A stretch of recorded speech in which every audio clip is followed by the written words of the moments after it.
Part 39. The Prince longs for me every night after mastering thought reading. Author, Gongzi Yun Si. Chapter 381. Drinking tea at night affects sleep. You love beauty so much, so you'd better drink less. I'll just drink a little. Yechu looked at her drinking tea indifferently. Maybe she had been the queen for a long time, and her behavior had become a habit. Tomorrow, will you practice sword? Yes, I found that after practicing sword, my sleep became better and I seemed to lose weight. The queen subconsciously touched her belly. She often ate and drank with Shen Liangdi, and her belly had grown a lot of fat. Now she obviously felt that her belly was smaller. Yechu looked at Aling's face, which seemed to be thinner than a month ago. It seemed that practicing sword was still useful for exercising the body. Then practice something difficult tomorrow. Okay, I'm not afraid. The emperor standing outside the door listened to the two people talking and laughing inside, and his face was terribly gloomy. He had been looking for her for 2 months, and he was so worried that he lost his appetite and couldn't sleep at night. She was so good, hiding in this quiet place, chatting and laughing with other men. The emperor had a gloomy face and pushed the door open desperately. Bang bang, the carved door hit the wall with a loud noise. The queen was startled, turned her head to look at the door, and saw the angry dog emperor, and was startled again. Who would have thought that the dog emperor would come out of the formation so quickly? What do the guards outside the door do? They didn't even report in advance. She secretly glanced at Yechu. Yechu sat there calmly, as if he was not surprised at all by the arrival of the dog emperor. The formation was too simple, the dog emperor came out so quickly. Yechu understood the meaning of Aling's eyes at a glance. I did it according to your instructions. The queen put down the teacup in her hand, stood up and bowed to the dog emperor. Your Majesty, long live the emperor. Yechu slowly stood up, came to Aling, and looked at Xiaoqi lightly. The emperor looked at the queen's nonchalant look, and his heart was like a big stone blocking, feeling depressed and uncomfortable. You are really hard for me to find, the emperor said, and glanced at the man opposite him coldly. The handsome face was unfamiliar. Thinking of the queen being with this man during the days she left the palace, chatting and laughing every day. The emperor was so angry that his liver hurt. Seeing that the two were so close, he took 2 steps forward, grabbed the queen's hand, and pulled her into his arms. The queen looked up at the dog emperor, only to see that his face was gloomy, and she knew at a glance that he was angry.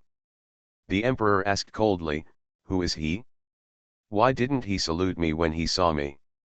He is my friend. The queen looked up at Yechu, and then she realized that Yechu didn't seem to salute the dog emperor. Yechu stood tall and looked at Xiaoqi calmly. I am Yechu, and I meet the emperor of Xia. The emperor immediately realized what he said, you are not a citizen of Xia. Yechu did not deny it either, I am indeed not a citizen of Xia. The queen opened her eyes wide. She had just learned that Yechu was not a citizen of Xia. When she first met him, she had never thought that he was not from Xia. Moreover, he saw the dog emperor's neither humble nor arrogant aura, and did not bow, which made her feel that Yechu was not an ordinary person. She had a unique vision at the time, and she hugged a thigh. The emperor lowered his eyes to look at the queen, and found that the queen's eyes seemed to grow on Yechu, which made him look gloomy.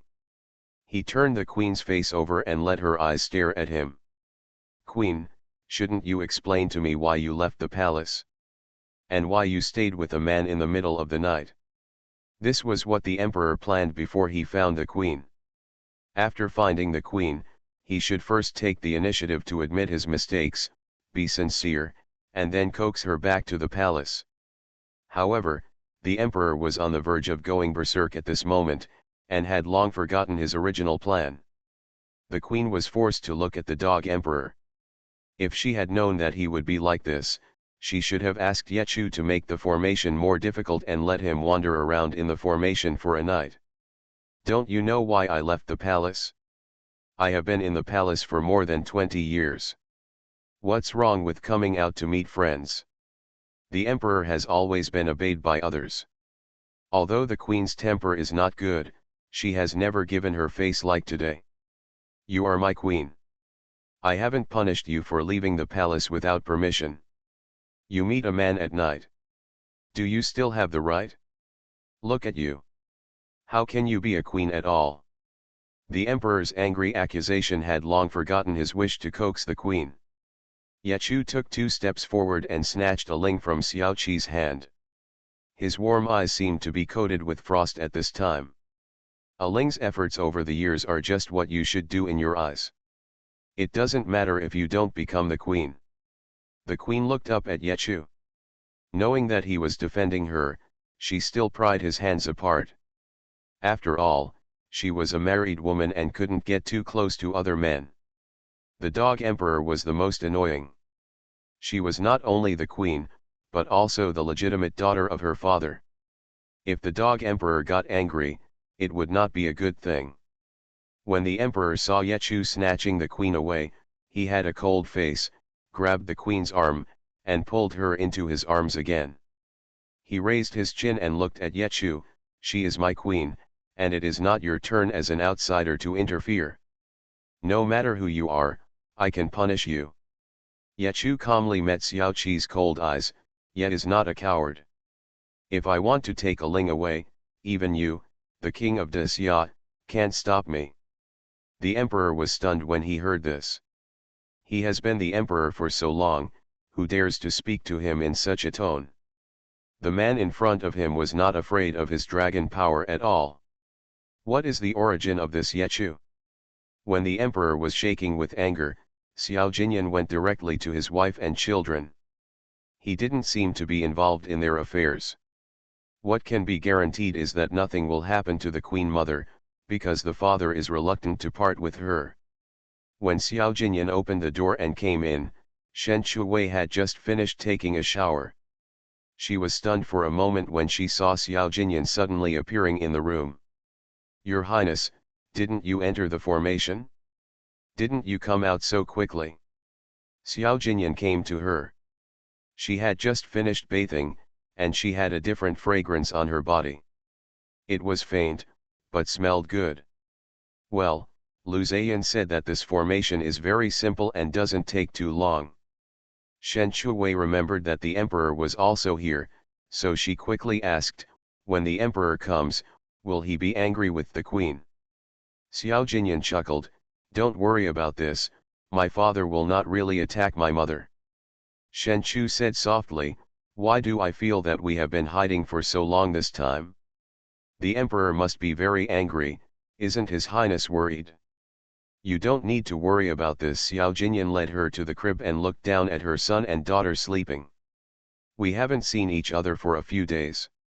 The babies seem to have grown up a bit. Your Highness, the 2 little guys know how to turn over, especially Susu. Every time he turns over, he lies on his brother. Sometimes he even chews on his face, licking the saliva all over his face. After waking up his brother, he giggles on the side. Laugh. Shen Chuwei said so vividly that Xiao Jinyan seemed to have seen the scene at that time.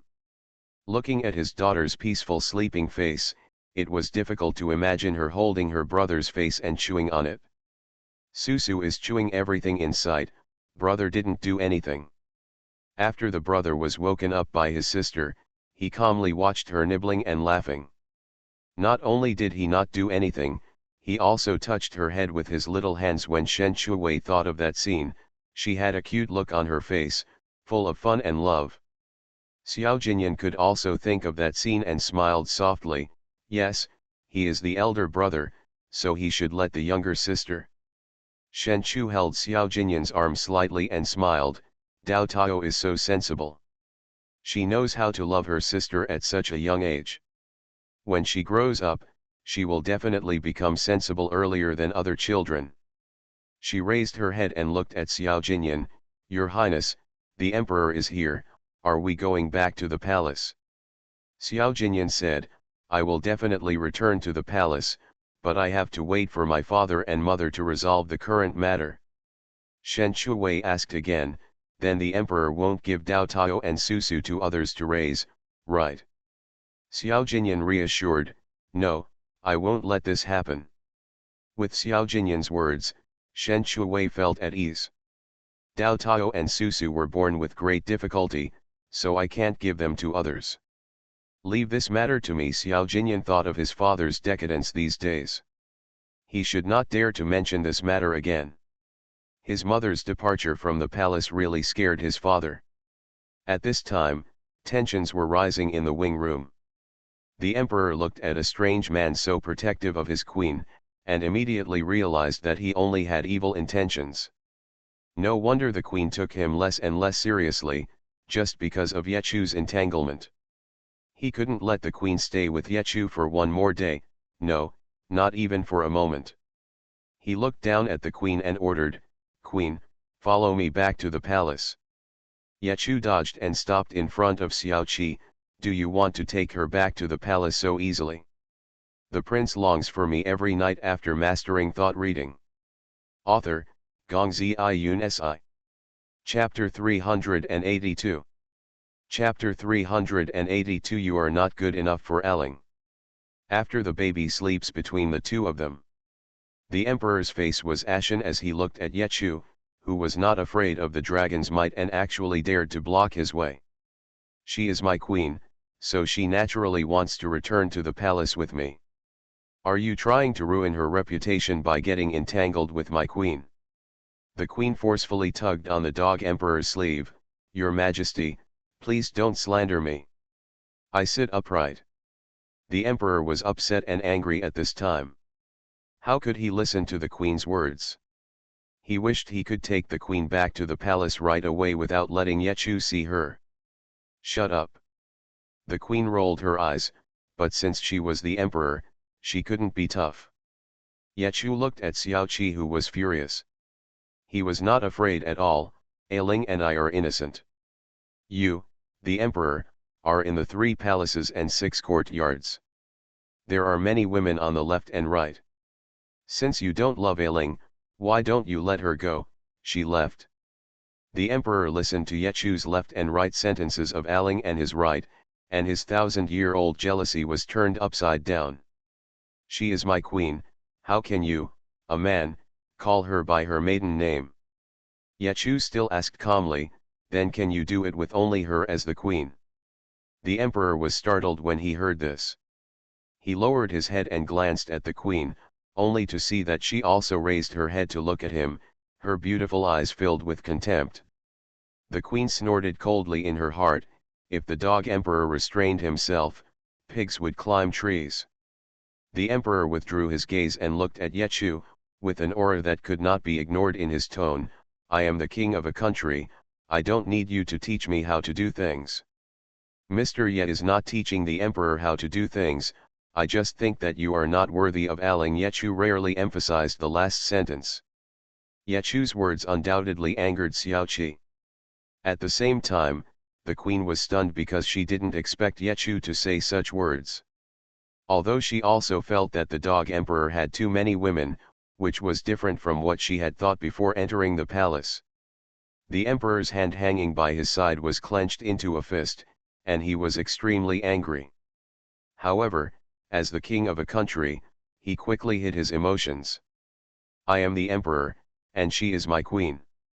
They are a match made in heaven, so why not? From the moment the emperor entered the house to now, he kept saying that she is my queen.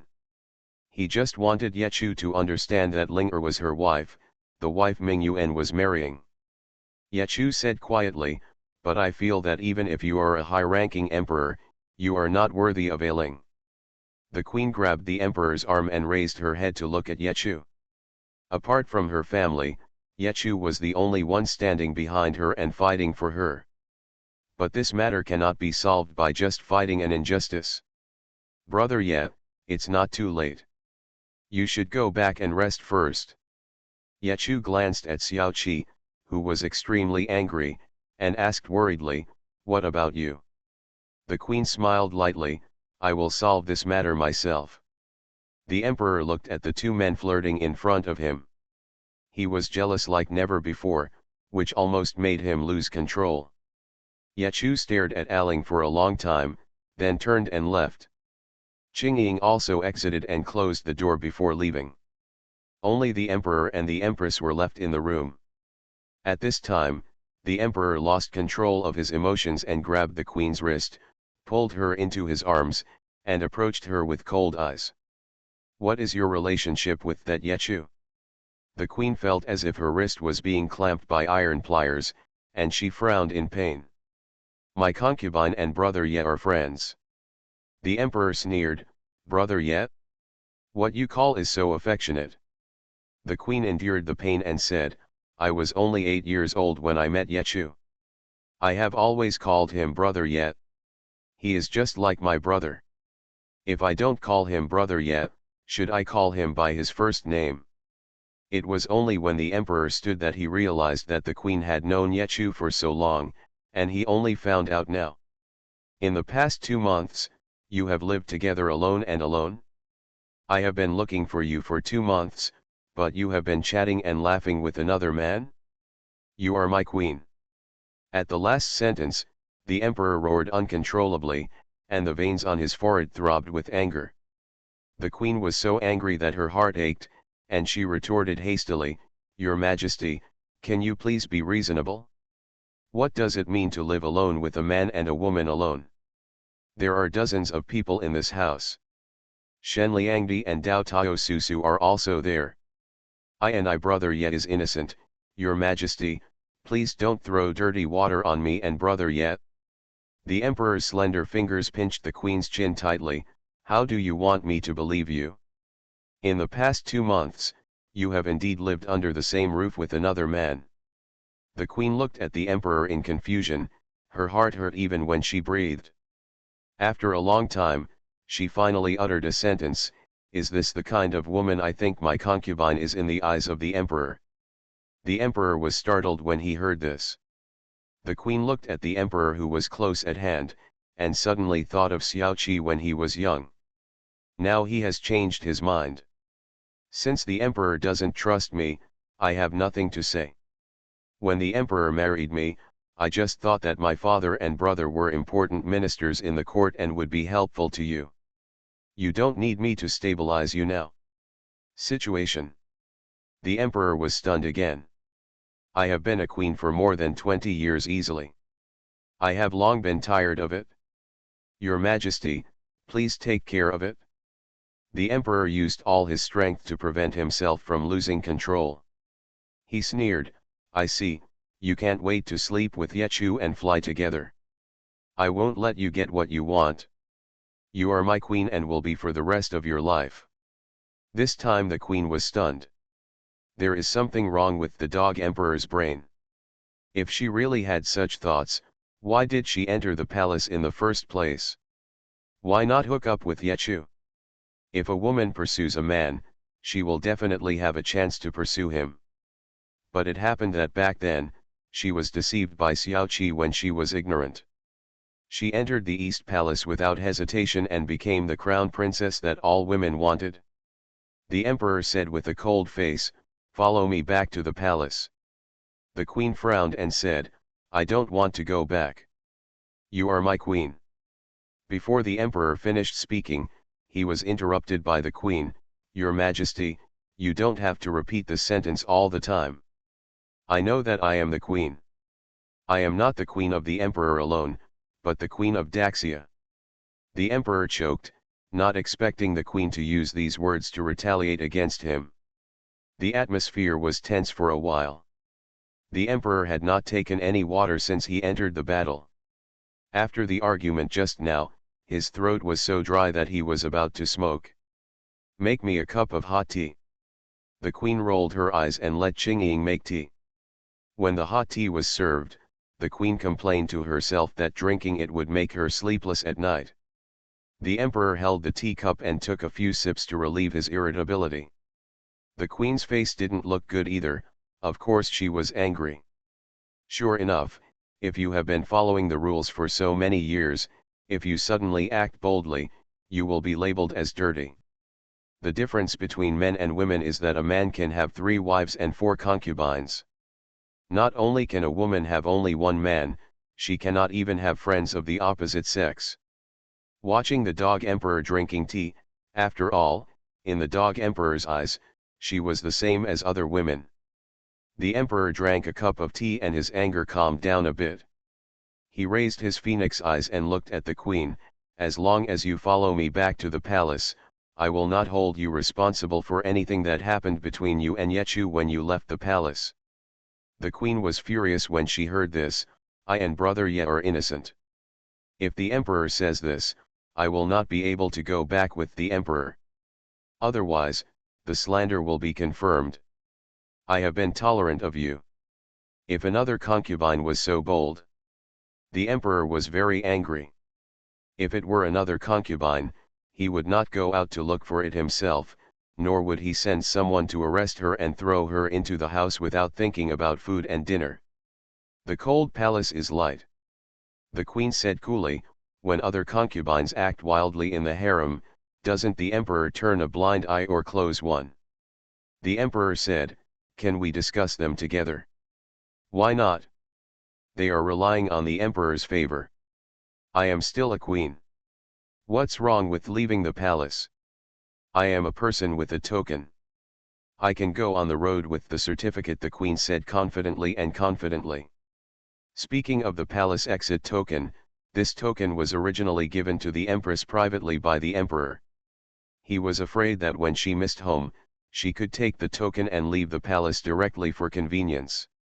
Now it has become a convenience for her to leave the palace and an excuse for her.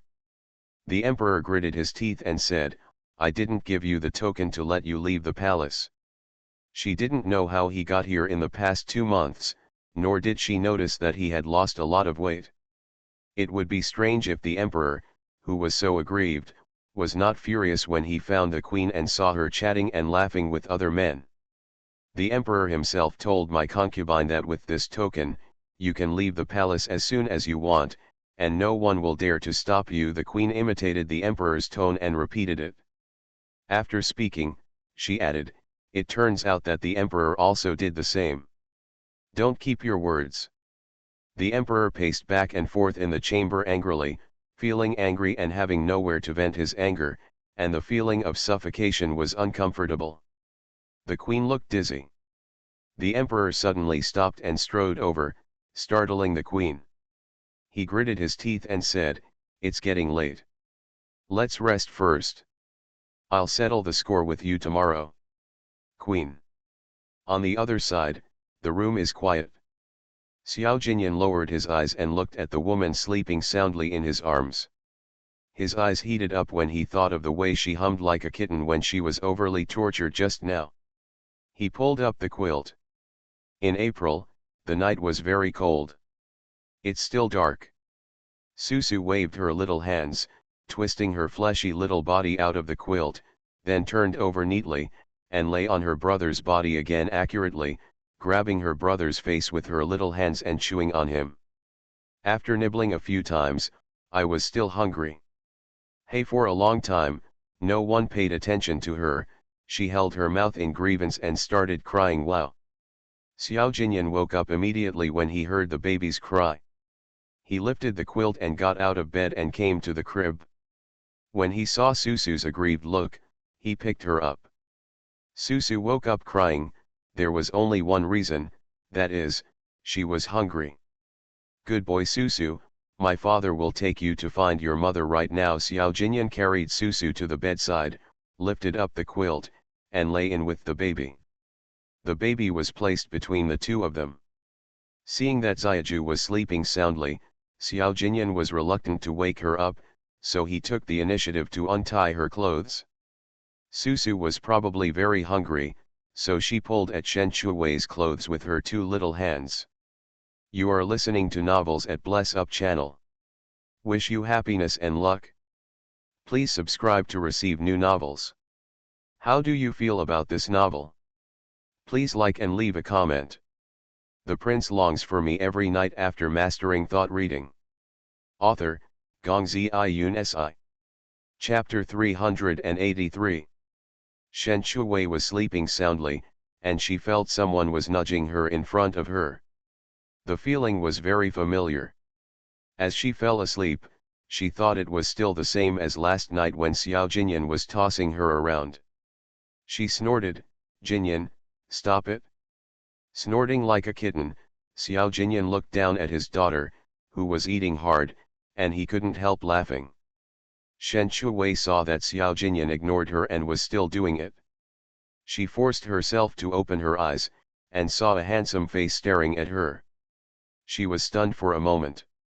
Then she found something wrong, looked down, and saw her daughter. It turned out to be her daughter. She thought it was Xiao Jinyan just now. Shen Shuwei stared at Xiao Jinyan. "Did you do it on purpose?" Xiao Jinyan held back his smile and said, "I saw that you were sleeping soundly, and I couldn't bear to wake you up." Shen Shuwei couldn't help blushing when she thought of what she had said just now. After Susu was full, she turned over, holding Xiao Jinyan's hair with her little hand and Shen Shuwei's hair with her other hand.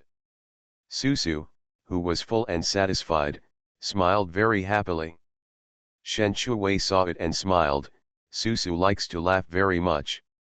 Xiao Jinyan lifted her chin with his slender fingers and lowered his head to kiss her lips. "Susu is very much like you." Shen Shuwei felt that there was nothing wrong with being like herself, eating and drinking, and having no worries. The next morning. It is said that quarrels at the head of the bed are reconciled at the foot of the bed. The queen not only did not let him undress, but also ignored him. The emperor was angry all night. After getting dressed, he looked at the queen sitting in front of the dressing table. Unlike the palace, she was dressed simply and generously, and was even more gorgeous than the phoenix robe and phoenix crown. "Come back to the palace with me now." The queen turned and looked at the dog emperor. After a night of settling down, neither of them was as angry as yesterday. "Your Majesty, don't you believe me?" The emperor took a deep breath and slowly said, "As long as you say no, I will believe it."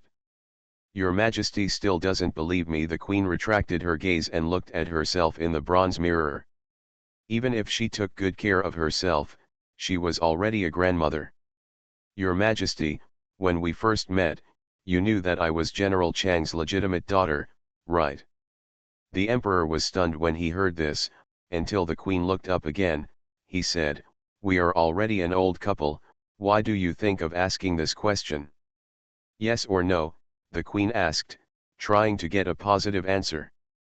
The emperor stared at the queen for a long time, and finally nodded. "Your Majesty understands." The queen retracted her gaze and lowered her eyes to look at the plum blossom hairpin in her hand, which fell from the emperor's arms last night. She was really being sentimental again.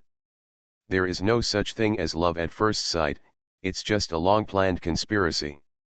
It's a bit ridiculous to think about it. The emperor looked at the queen's indifferent eyes, and a trace of panic flashed in his eyes. "What do you understand?" "I understand that it was not easy for the emperor back then." The queen opened the box, put the plum blossom hairpin in it, and then locked it. The emperor was stunned when he heard this. The queen opened the drawer, put the box in, and locked it again. After doing all this, she slowly stood up and looked at Xiao Qi. "I am willing to go back to the palace with the emperor, but I have conditions." The emperor asked, "What conditions?" "As long as you go back to the palace obediently, I will agree to anything you say." The queen paused and said, "Appoint Chen Liangdi as the crown princess." "I know that the emperor has a way to shut up those censors." She left the palace because she couldn't stand the dog emperor's usual style. She thought Chen Liangdi was a good person, and it would be good to be the crown princess. Her grandchildren would also be the eldest son and daughter. At least it's better than her, not because she relied on her mother's family to be used as a pawn. The emperor didn't expect the queen to mention this matter. He thought about this problem before finding the queen. He agreed readily, "I agree to you." The queen was relieved after solving this matter. Shen Shuwei was worried about the queen, so she came to the queen with Susu in her arms early in the morning, and saw the emperor and the queen coming out of the side room. She stepped forward and bowed, "Your Majesty and Queen, may you be blessed with good health." The emperor hadn't seen the two babies for 2 months. When he saw Shen Liangdi holding the babies, he guessed it was Susu when he saw her pink clothes. He stepped forward a few steps, "Let me hold Susu." The emperor wanted to hold her, so Shen Shuwei dared not to let him, and let the emperor take Susu away from his arms. When she was just in his arms, she didn't feel that Susu was heavier than 2 months ago. She looked a little older and more lovely than 2 months ago. Susu, who was still smiling just now, suddenly cried wow wow when she saw the emperor, and cried very sadly. The emperor coaxed her in a distressed voice, "Susu, be good, don't cry, Grandpa Huang is holding you." Susu hasn't seen the emperor for 2 months, so she is shy, the queen said, and took Susu from the emperor's arms. The emperor felt empty in his arms. He hadn't held Susu for 2 months, and it was inevitable that he felt empty after holding her for a short while. Strangely, after the queen took her away, Susu stopped crying immediately, as if a switch was installed, and she stopped crying as soon as she was told to. The emperor couldn't wait to reach out his hand again. "Susu, don't cry anymore, let me hold her." The queen reminded, "Susu is shy now, what if she cries again if you hold her?" Hearing this, the emperor's arms stopped in mid-air, and he had no choice but to take them back. He could only stand aside and watch Susu, watching her grinning at the queen with great joy.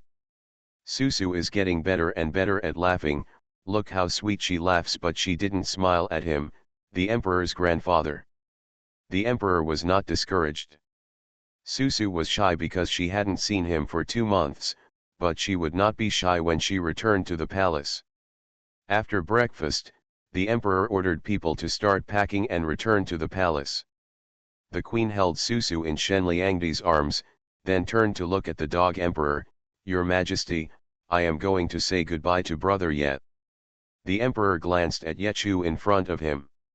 He didn't want the queen to talk to Yechu alone without saying a word. "It's okay to say goodbye, just say goodbye in front of me."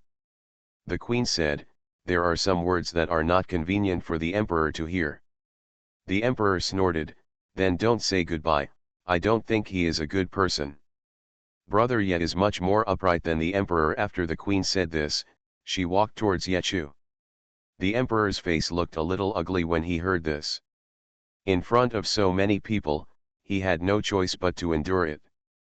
The queen came to Yechu with elegant steps, thinking of what Yechu said, "A woman really needs to be praised to gain confidence." Yechu had already guessed the result when he saw her actions. He asked again unwillingly, "Aling, have you decided to return to the palace?" The queen nodded, "Well, as a queen, there is no reason why I should not return to the palace. I don't know when we will meet in the future. Brother Ye, remember to come and see me when you are free." Yechu could see the unhappiness in her eyes, which were red as if she had just cried. "You are not happy staying in the palace, why do you want to go back? As long as you are willing, I can take you out of Daxia. I chose the path to the palace myself. It doesn't matter if I'm not happy." The queen smiled again after saying, "But these are not important anymore. I am a grandmother now. When I see my grandchildren every day, I very happy." Yechu couldn't help but ask, "Why did you choose Xiao Qi in the first place? Obviously they met first, why did they choose the latter?" "I like him." The queen couldn't help but laugh after saying that. She was so old, she still said whether she liked him or not. Because she liked him without hesitation, she was so sad after learning the truth. Yechu was stunned when he heard this. He should have guessed it a long time ago. The queen thought of something, and she reminded her specifically, "Brother Ye, don't listen to the old monk. It's really not good to become a monk. The food and housing are not good." This is what Chang Wenling said before leaving. Yechu stared blankly at Aling's leaving figure. There was something he never had the chance to say. If he had come to propose marriage, Aling would not have entered the palace. Who would have guessed that the man who had watched it for 7 years would be snatched away by a wolf cub before he could make a move? The emperor was so angry as he watched the queen saying goodbye to Yechu, talking and laughing. Looking at the queen turning around and walking over, the smile on her face was bright, as if she had seen her smiling when she was 13 years old. But when the queen came closer, the smile on her face disappeared. "What are you talking about? Are you so happy?" The queen said calmly, "Of course we are talking about happy things." The emperor's face looked a little ugly, and he said coldly, "Get in the carriage." The queen stopped talking and got into the carriage with Qingying's help. The emperor and the queen rode in a carriage, and Xiao Jinyan and Shen Shuwei rode in a carriage. A group of people left Fueyao residence in a mighty manner. Yechu stood under the porch and watched the carriage go away. He will never be able to marry someone he likes in this life. The old monk's calculations are really accurate. The queen had been away for 2 months, and the harem had already been talking about it. Although the emperor said that the queen was unwell, the concubines were not stupid and guessed that the queen was not in the palace. Rumors spread, including that the queen had eloped with her lover, and the emperor searched for her for 2 months but could not find her. The happiest person is concubine Yun and concubine Da, both of whom were promoted to concubines not long ago. Because if the queen is really unruly, the two of them are most likely to be the successors. Concubine Da Gui clicked her tongue twice. Who would have thought that the queen is also a frivolous woman? This time, the emperor will definitely depose the queen. The same goes for the queen. Even at her old age, she still can't bear the loneliness. Concubine Yun Gai Fei hugged Yin'er, not to mention how happy she was. Concubine De Gui whispered, "I heard that Hejiu has been winning over other sisters these days, and I'm afraid she is also dreaming about the position of queen.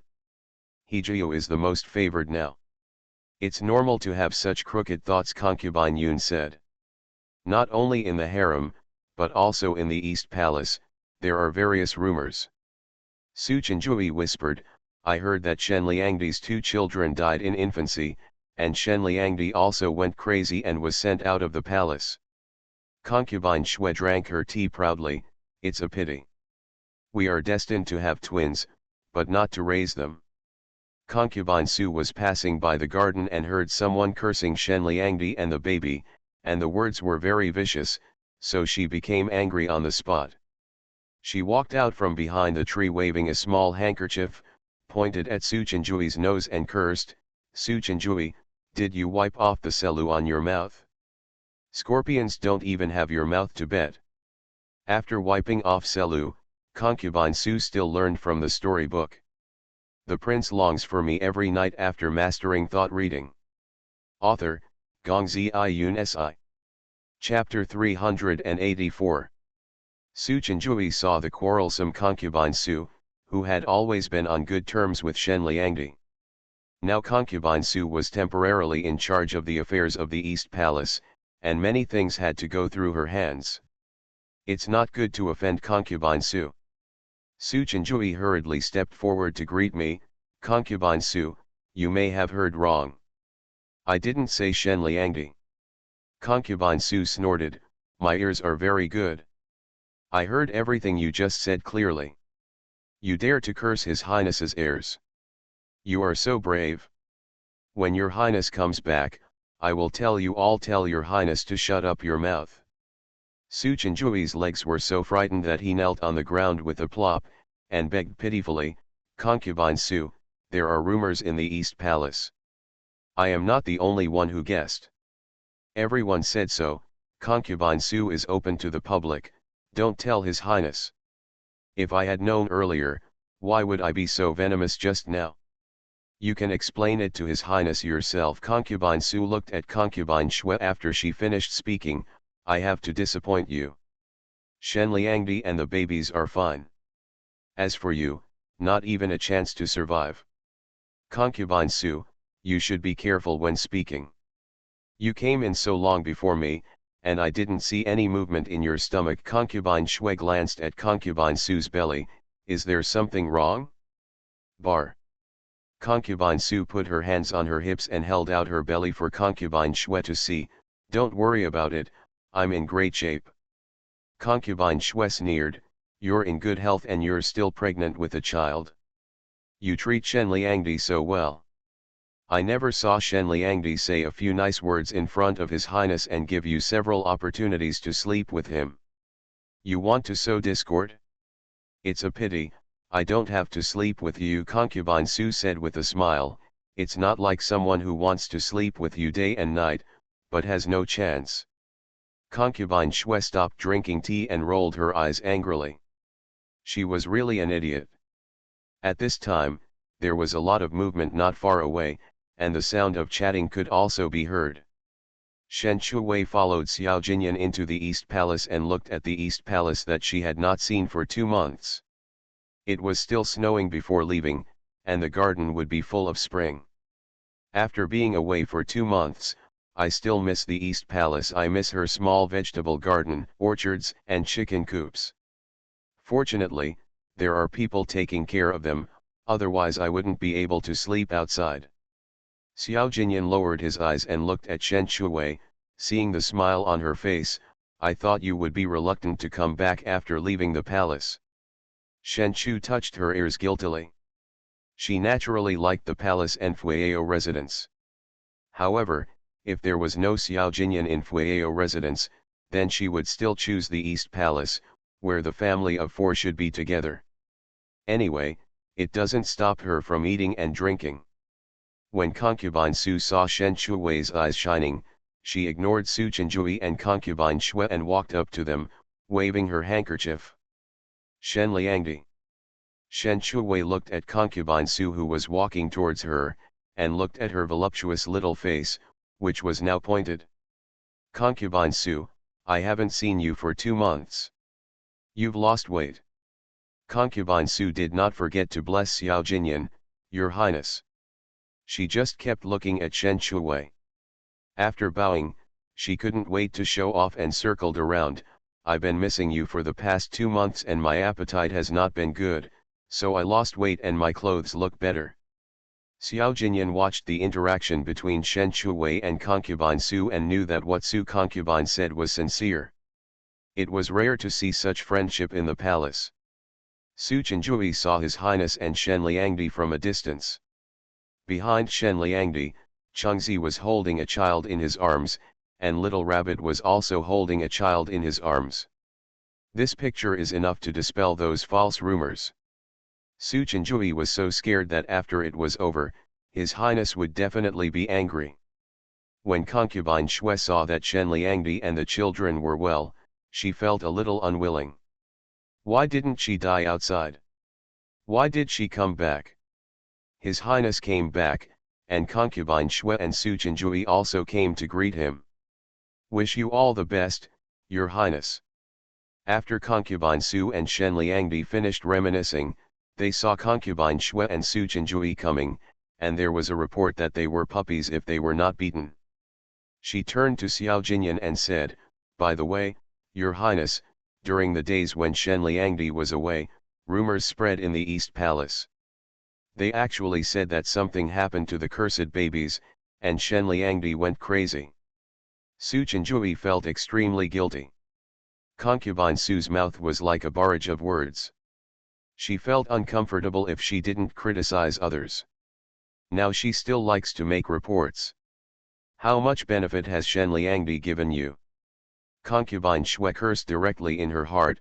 Concubine Su Sabi and Shen Liangdi treat you as a pawn, and you are still wagging your tail happily like a dog. Xiao Jinyan's eyes turned cold. Who is so bold as to curse Shen Liangdi and the grandson of the emperor?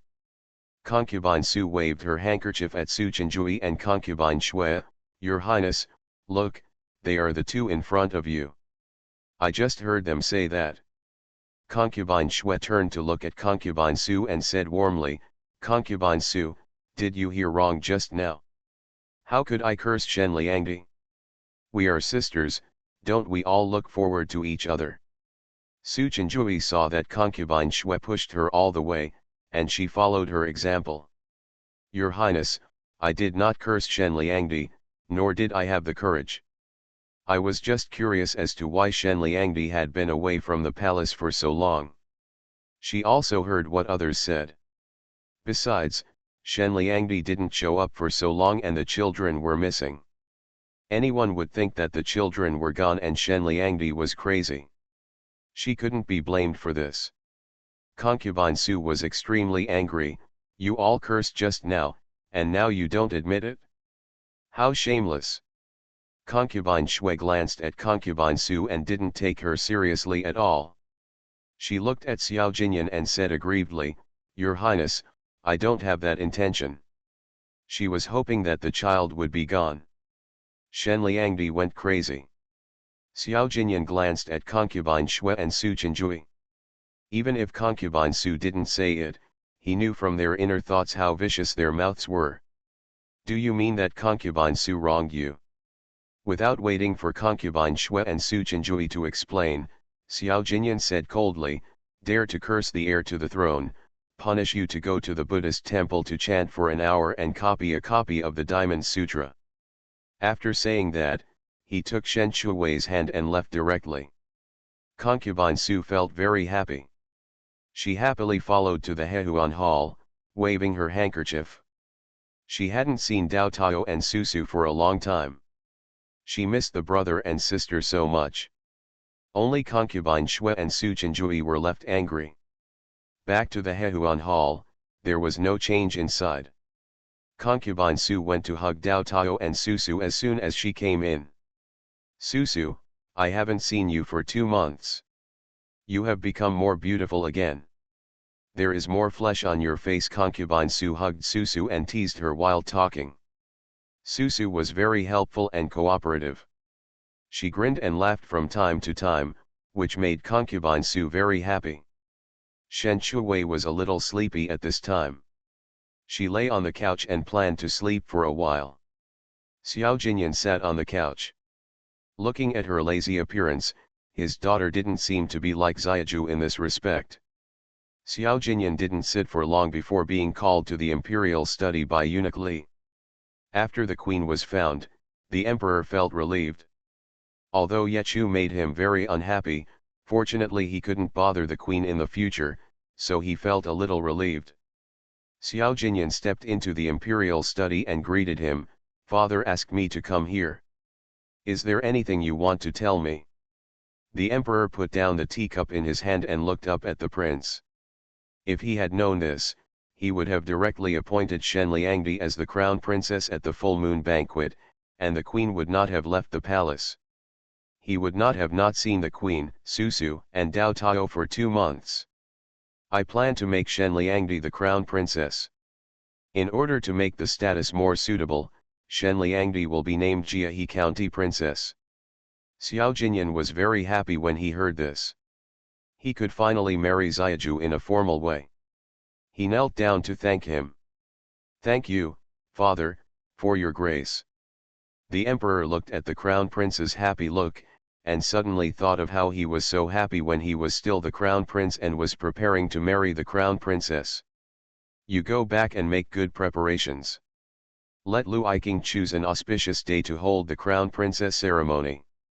Your son obeys your orders. Xiao Jinyan happily returned to Hehuan Hall. Not long after returning to Hehuan Hall, the imperial edict arrived. A group of people came out and followed Shen Shui to receive the imperial edict. It was still eunuch Li who read the imperial edict. When Shen Shui heard that she was named a princess, she was stunned for a long time. Until she heard eunuch Li say that she was named a crown princess and the ceremony would be held on a chosen day. Shen Shui was still dizzy. Eunuch Li reminded with a smile, Shen Liangdi, are you so happy? Hurry up and accept the decree and thank the emperor. Shen Shui hurriedly thanked him verbally, thank you for your grace. When she received the imperial decree, Shen Shui still felt like she was dreaming. She changed from a concubine to the crown princess. Holding the ceremony of enthroning the crown princess will make her the crown princess in the name of the crown princess.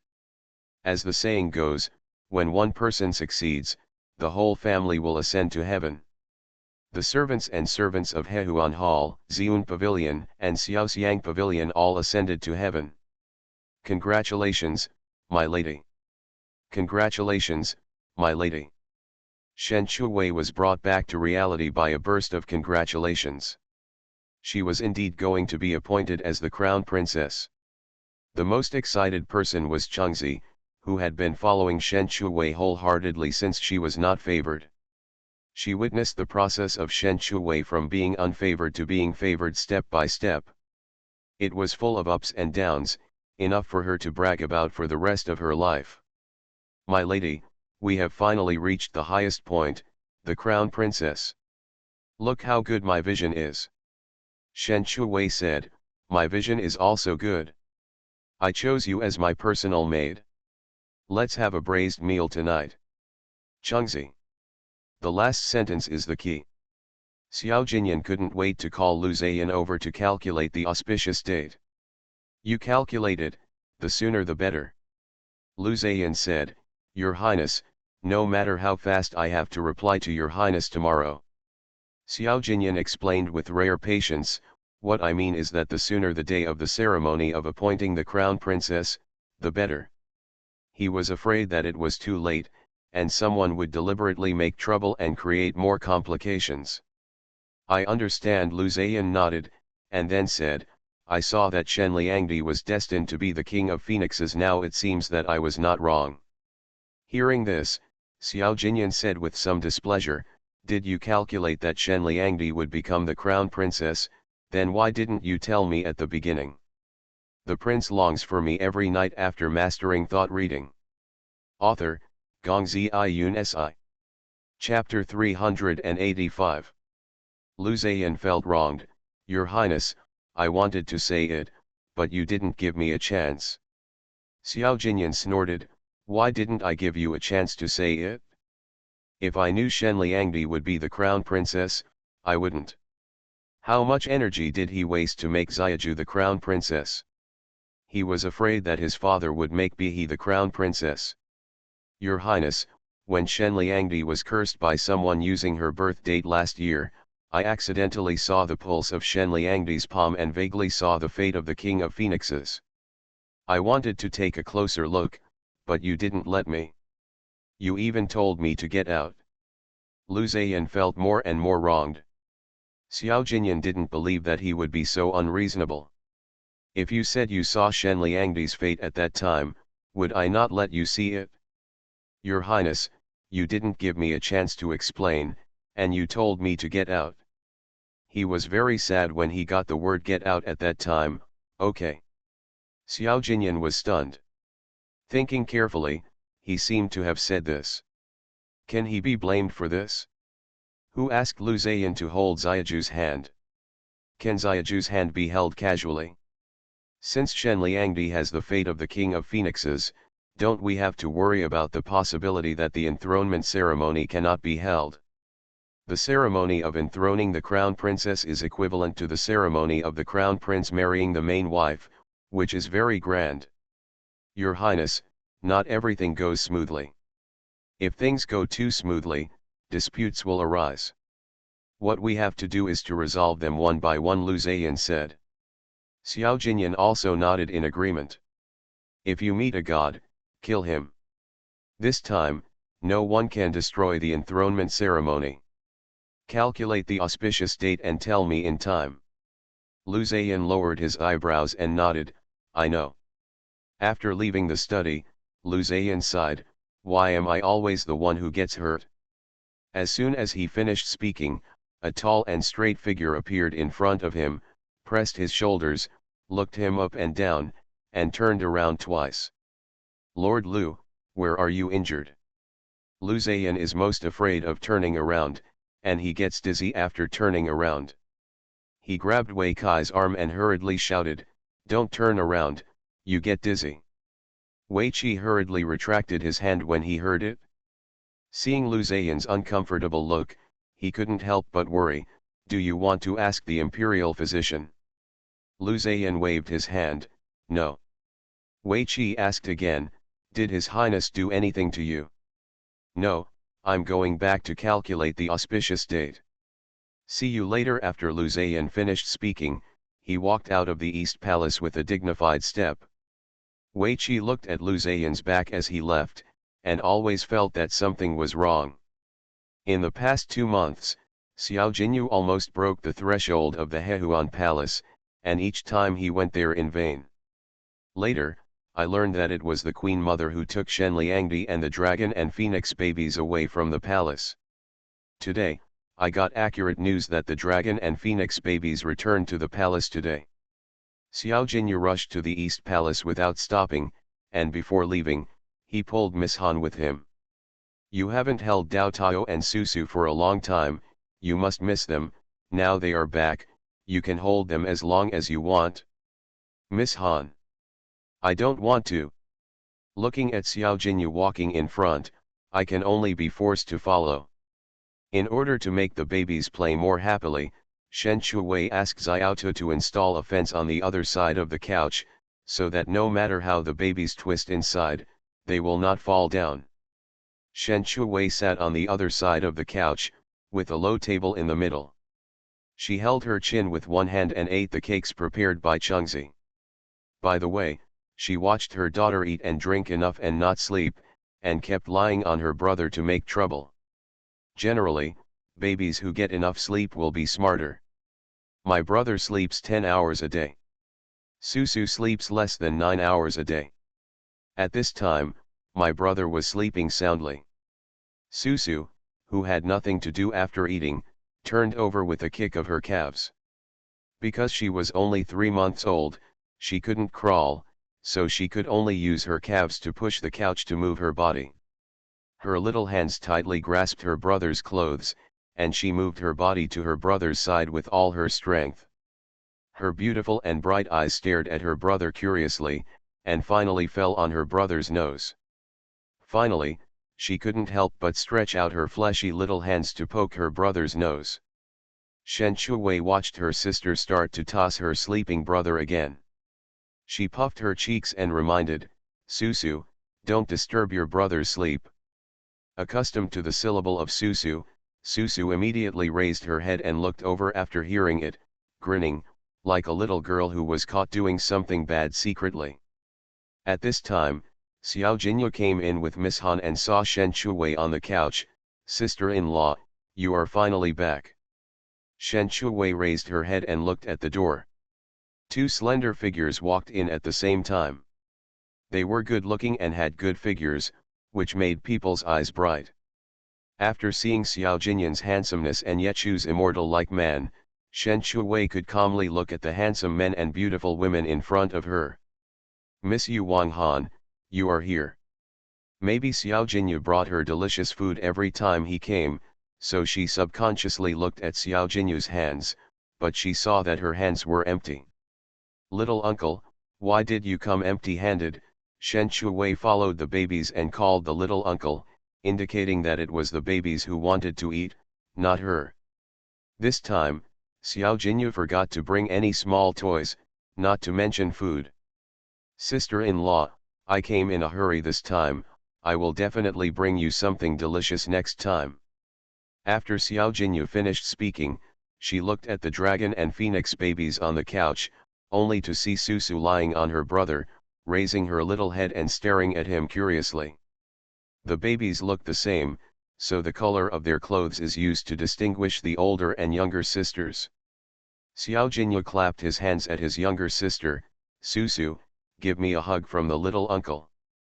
Susu didn't play with her brother's nose, and happily reached out to Xiao Jinyu for a hug.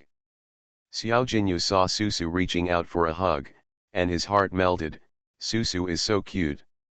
Susu seemed to understand, and grinned even more happily. Xiao Jinyu picked up Susu and said to Miss Han beside her, Miss Han, look at Susu, how sweet her smile is. Miss Han looked at Susu's little hand grabbing Xiao Jinyu's collar, and her eyebrows curved with a smile. Xiao Jinyu looked at Miss Han, her peach blossom eyes curved, smile for me too. Miss Han pursed her lips, hesitated for a while, and pulled the corners of her mouth to try to smile. But she hadn't smiled for many years, and her smile was too stiff and rigid, as if someone was holding a knife to her neck and forcing her to smile. Seeing that she was having such a hard time smiling, Xiao Jinyu didn't make it difficult for her. Hold Susu, watch her smile more, and you will smile in the future. Miss Han looked at Susu, who was stuffed into her arms. Susu didn't seem to be shy. She was still smiling happily when she was held by Miss Han, and her two little hands tried to grab the pearl necklace on her neck. Xiao Jinyu looked at Miss Han holding Susu, and the picture of their family of 3 appeared in her mind. It would be nice to have a daughter as lovable as Susu. Look, Susu likes you very much. Miss Han looked down at Susu, who was playing with the pearl necklace seriously, and her pink little mouth opened a beautiful arc from time to time. It seems a little cute. Xiao Jinyu looked up at Shen Shuwei and smiled and congratulated, sister-in-law, congratulations on becoming the crown princess. I can call you sister-in-law openly in the future. Shen Shuwei was eating jujube paste cakes. Hearing this, she looked up at Xiao Jinyu and curved her eyebrows. Just bring some delicious food every time you come. No problem, I will take Miss Han out of the palace in a few days and bring you delicious food. Then Xiao Jinyu was afraid that Miss Han would be bored if she always stayed in the palace, so she would often take her out of the palace to relax and relieve her boredom. When Xiao Jinyan came, Susu was tired from playing and fell asleep beside her brother. I have asked Lu Zayan to calculate the auspicious date, and the result will be out tomorrow. Shen Shuwei sighed, it feels a bit like a dream. It is incredible to travel back to ancient times. I didn't expect that I could meet a loyal prince by eating and drinking. I never expected that she, a person with no status and no background, would become the crown princess. Xiao Jinyan understood her thoughts. He never expected that one day he would be so eager to marry someone, but her. Although there is no ordinary sedan chair to sit in, there is a sedan chair, which is equivalent to a sedan chair, and it is no worse than the sedan you mentioned. Shen Shuwei was stunned when she heard this. She didn't expect Xiao Jinyan to still remember the sedan chair for weddings in the folk, and that was a year ago. She even remembered the sedan she mentioned. She was just talking nonsense at that time. Xiao Jinyan asked again, what other wedding customs do you have? You can tell me all of them. As long as I can do it, it's fine. After more than 2 years of getting along, Xiao Jinyan found that Xiaoju might not be a citizen of Xia. He didn't know where she was from, and felt that she was very far away from Xia. Shen Shuwei was a little curious, Your Highness, are we going to get married again? Xiao Jinyan nodded, the enthronement of the crown princess and the formal marriage are a necessary process. The crown princess is the future queen, so it must be grand. Shen Shuwei asked curiously again, then should we drink the wedding wine? Xiao Jinyan nodded, of course, for a married couple, the wedding wine is an important process. Xiao Jinyan looked at her with a smile, are you so interested in the wedding wine? Just curious, she gets drunk easily, how could she be interested in wine? The next day, Lu Zayan calculated the auspicious date, which was the 8th day of the next month. After the auspicious date was set, the Ministry of Rites began to prepare for the enthronement ceremony in full swing. Speaking of which, this was the second time, and the preparations were more familiar. After the date of the enthronement ceremony of the crown princess was set, the emperor went to Fenji Palace after dealing with some more urgent memorials. After the queen finished bathing, she looked at the unfinished clothes, imagining how Susu would look like after wearing them. At the door, Qing Ying saw the emperor coming, and she squatted down to greet him, May your majesty be blessed with good health. The emperor asked, where is the queen? Qing Ying lowered her eyebrows and nodded, Your Majesty, the queen is not feeling well and has gone to bed. Why is she suddenly feeling unwell? Did you catch a cold? Have you asked the imperial physician? The emperor strode in. The imperial physician has been consulted, and he said that the queen needs to rest, Qing Ying said. You are listening to novels at Bless Up channel. Wish you happiness and luck. Please subscribe to receive new novels. How do you feel about this novel? Please like and leave a comment. The prince longs for me every night after mastering thought reading. Author, Gongzi Iyun Si. Chapter 386. The queen heard the noise at the door, so she put away her clothes and lay down with her back to the outside. She closed her eyes and pretended to sleep when she heard the footsteps behind her getting closer. The emperor saw that the queen had fallen asleep, so he sat down beside the bed, lowered his eyes and looked at her for a few times, then reached out to touch her forehead and found that she did not have a fever. He called out softly, "Ling-er." The queen closed her eyes and ignored the dog emperor, thinking that the dog emperor would leave. As a result, this guy did not play by the rules and directly turned her over, and she had to wake up. The emperor's hand touched the queen's face and called out again, "Ling-er, wake up." The queen had no choice but to open her eyes. If she didn't open them, she would be exposed. As soon as she opened her eyes, she saw the dog emperor sitting beside the bed, looking down at her, and one of his hands was touching her face. She turned her head away calmly, avoiding the hand on her face. "Why is the emperor here?" The emperor's hand paused there, and he saw the quilt slipping from her shoulders. He covered her with the quilt. Qing Ying said, "You were not feeling well. Where was it not feeling well?" The queen glanced at the quilt on her body and said lightly, "I am fine." I made the emperor worried. The emperor said softly, "You don't need to be strong in front of me. If you are not feeling well, you must say it and let the imperial doctor take a look. Don't wrong yourself." The queen replied lightly, "I know." The emperor took the queen's hand. Her hand was a little cold, perhaps because it was left outside for too long. He didn't think much about it. The date for enthroning the crown princess has been set. It will be the 8th day of next month. It is a good day. The queen lowered her eyes and looked at the hand held by the dog emperor. She pulled it out calmly. "The 8th day is a good day." The emperor looked down at his empty hand, and then looked at the queen's indifferent eyes, which seemed to be a little different from before. "Ling-er, are you still angry with me?" The queen looked up at the dog emperor. "I dare not." "What are you afraid of? You left the palace with your daughter-in-law, stayed under the same roof with a man from outside the palace, and dared to make conditions with me. What are you afraid of?" The emperor's voice was a little helpless. The queen was not guilty, because she did it, and she did it without hesitation. "Your Majesty still thinks that the relationship between me and Brother Yet is unclear, right?" The emperor sighed, "I don't disbelieve you. I was so angry that day that I said that. We have been married for more than 20 years. I still know what kind of person you are." The queen smiled bitterly in her heart. Of course she understood. She spent a lot of thought since the first meeting. How could she not understand her preferences? She always thought that power struggles were far away from her, but she didn't expect that she had been deeply involved in it without knowing it. "I am tired. If the emperor has nothing else to do, I will rest." The queen's words were full of the meaning of driving people away. "I am a little tired too," the emperor said, and began to undress himself. The queen couldn't help rolling her eyes. Qing Ying clearly said that she was not feeling well, but she still wanted to sleep with him. There's something wrong. After the emperor took off his clothes, he lifted the quilt and got in, then hugged the queen from behind.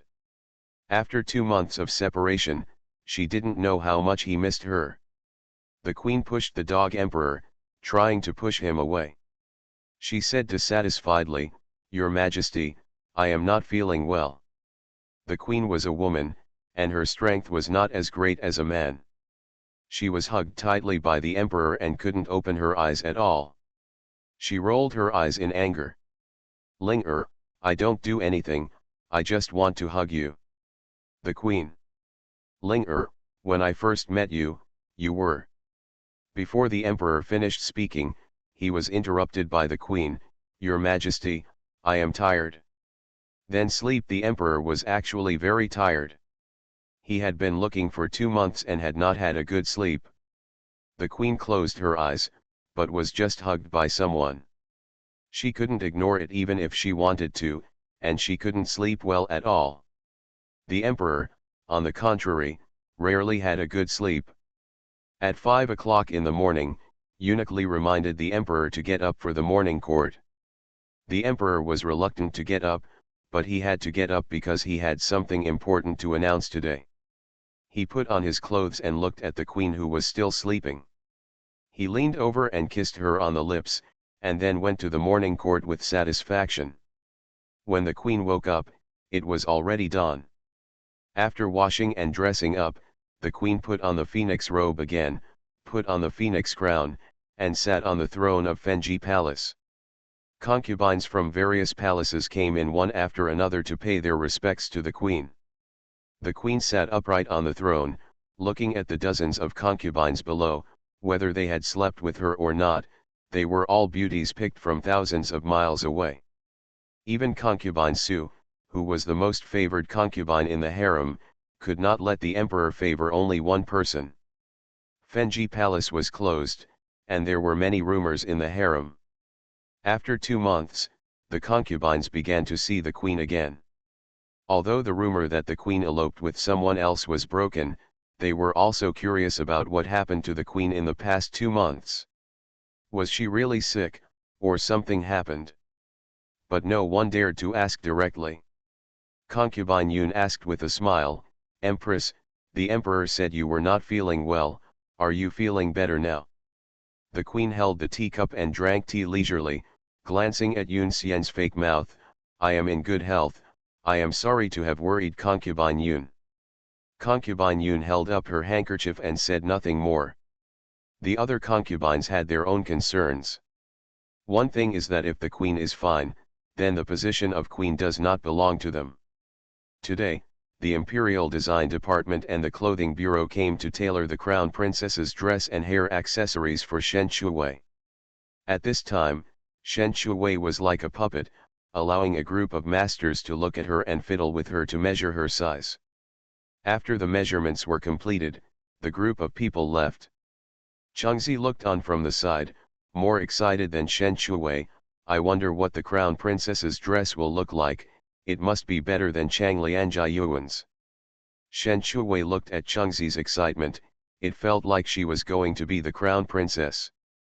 Unlike Chengzi, she was looking forward to having a lot of delicious food on the day she became the Crown Princess. "Go to Xiun Pavilion and take a look at those chicks."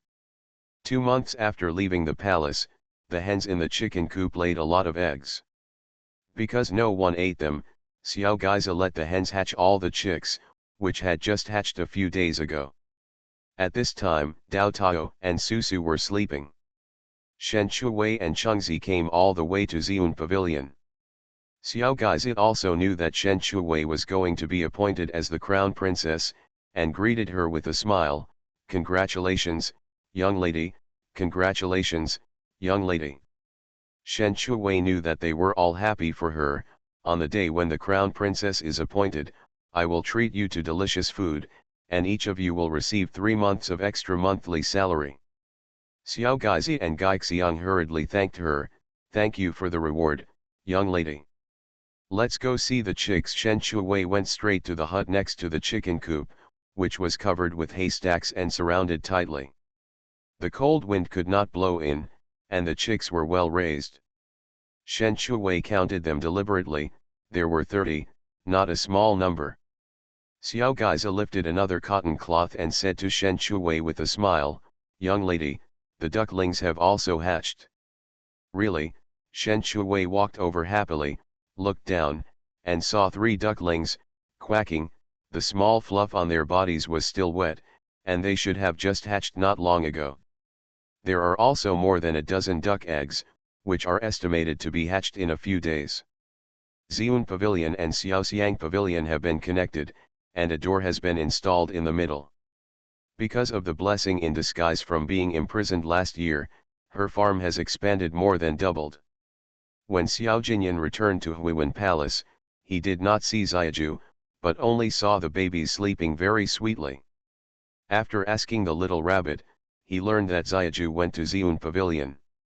He then came to Xiun Pavilion and saw Shen Shuwei standing under the tree, holding a bright red fruit in her hand. She wiped it with a handkerchief twice and took a bite.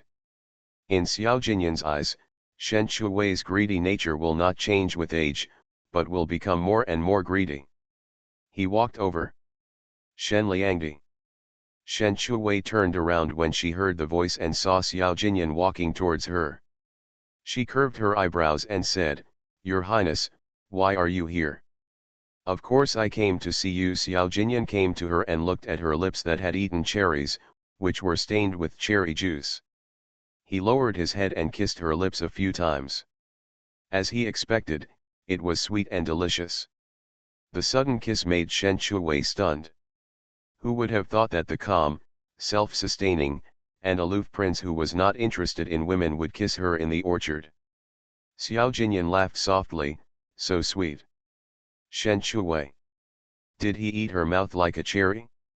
She stuffed the remaining cherries in her hand into her mouth and continued to eat. Chengzi, who was standing not far away, saw this scene and covered her face. Qin Xiao saw it and hesitated for a few seconds to chase after him. Xiao Jinyan took out a square handkerchief and wiped the corners of her lips. "You are now the future crown princess. These are all taken care of by Xiao Gaizi and others. You should also learn how to manage the East Palace." Shen Shuwei was stunned. How could she forget this? The crown princess also has to manage the East Palace. Xiao Jinyan took her hand and said, "Come on, I will take you to a place. P.S. 3 more. Good evening. Please vote for the monthly ticket and recommendation ticket." 8,600 words were updated today. The prince longs for me every night after mastering thought reading. Author, Gongzi Yun Si. Chapter 387. Shen Shuwei's hand was held by Xiao Jinyan, and she was forced to follow his steps. "Your Highness, where are you taking me?" "You'll know when you get there." Xiao Jinyan's legs were long but his steps were not fast, so Shen Shuwei could easily keep up. Since Xiao Jinyan didn't say anything, Shen Shuwei stopped asking. Following Xiao Jinyan into Xiun Pavilion, she glanced at the room she had lived in with doubt. It had been too long since she had lived there, so she felt a little strange. Although she hadn't lived there. But Gai Xiang would clean the house every day, as if someone lived there. "Your Highness, are you coming in to find something?" Yes. Xiao Jinyan led her to the place where he had marked it, and Shen Shuwei was pressed against the wall by Xiao Jinyan with a confused look on her face. She looked up at Xiao Jinyan, who was more than half a head taller than her. From this angle, she could see his sexy Adam's apple and his thick and long eyelashes that even women envied. No way, he brought her in specially just for a wall dong? Xiao Jinyan looked at the distance between the mark and her head. She had grown a lot taller in more than 2 years. But in front of him, she still looked petite and delicate. "You have grown so much in more than 2 years." Xiao Jinyan used her slender fingers to gesture the distance she had grown to show Shen Shuwei. Shen Shuwei suddenly thought of the height mark Xiao Jinyan made for her 2 years ago. She looked back at the wall behind her and saw the hole. Although it was old, it was clearly visible. Looking at the distance Xiao Jinyan gestured, she had grown about 7 centimeters taller, which means she is now 162 centimeters taller. She said with some pride, "Your Highness, you see, eating more is still useful. I have grown so much taller." Xiao Jinyan chuckled, "I have indeed grown a lot taller."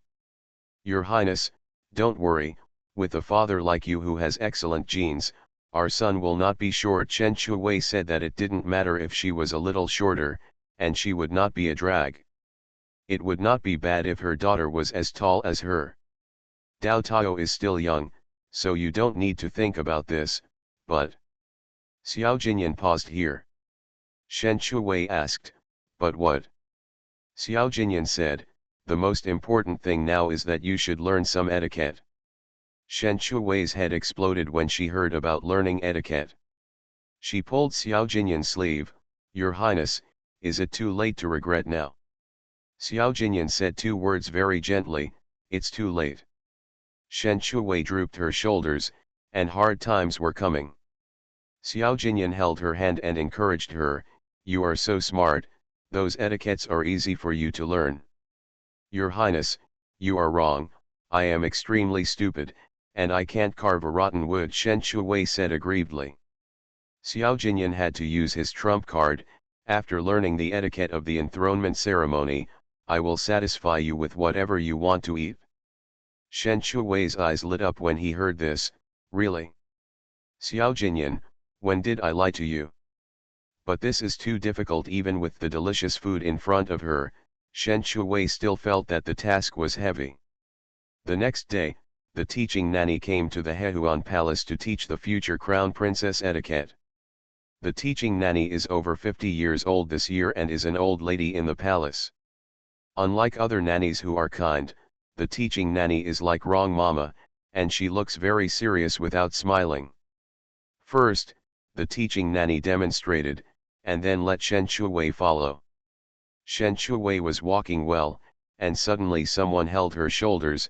"Shen Liangdi, you have to hold your shoulders up, so that you can have the dignity and majesty of the crown princess." "Got it." Teaching nanny Shen Shuwei held her shoulders up and threw her handkerchief. Just after taking a few steps, she was stopped by the teaching nanny again. "Shen Liangdi, don't walk too fast. During the enthronement ceremony, the dress you wear is heavy. You have to walk step by step and walk out with the aura of the crown princess."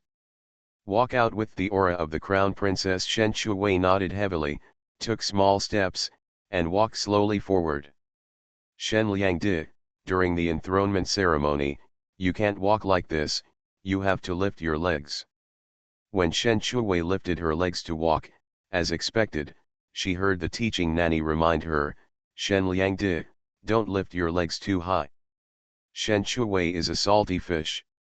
She likes to lie down after eating." After walking for a while, she felt uncomfortable looking at the couch that was so close but couldn't lie down.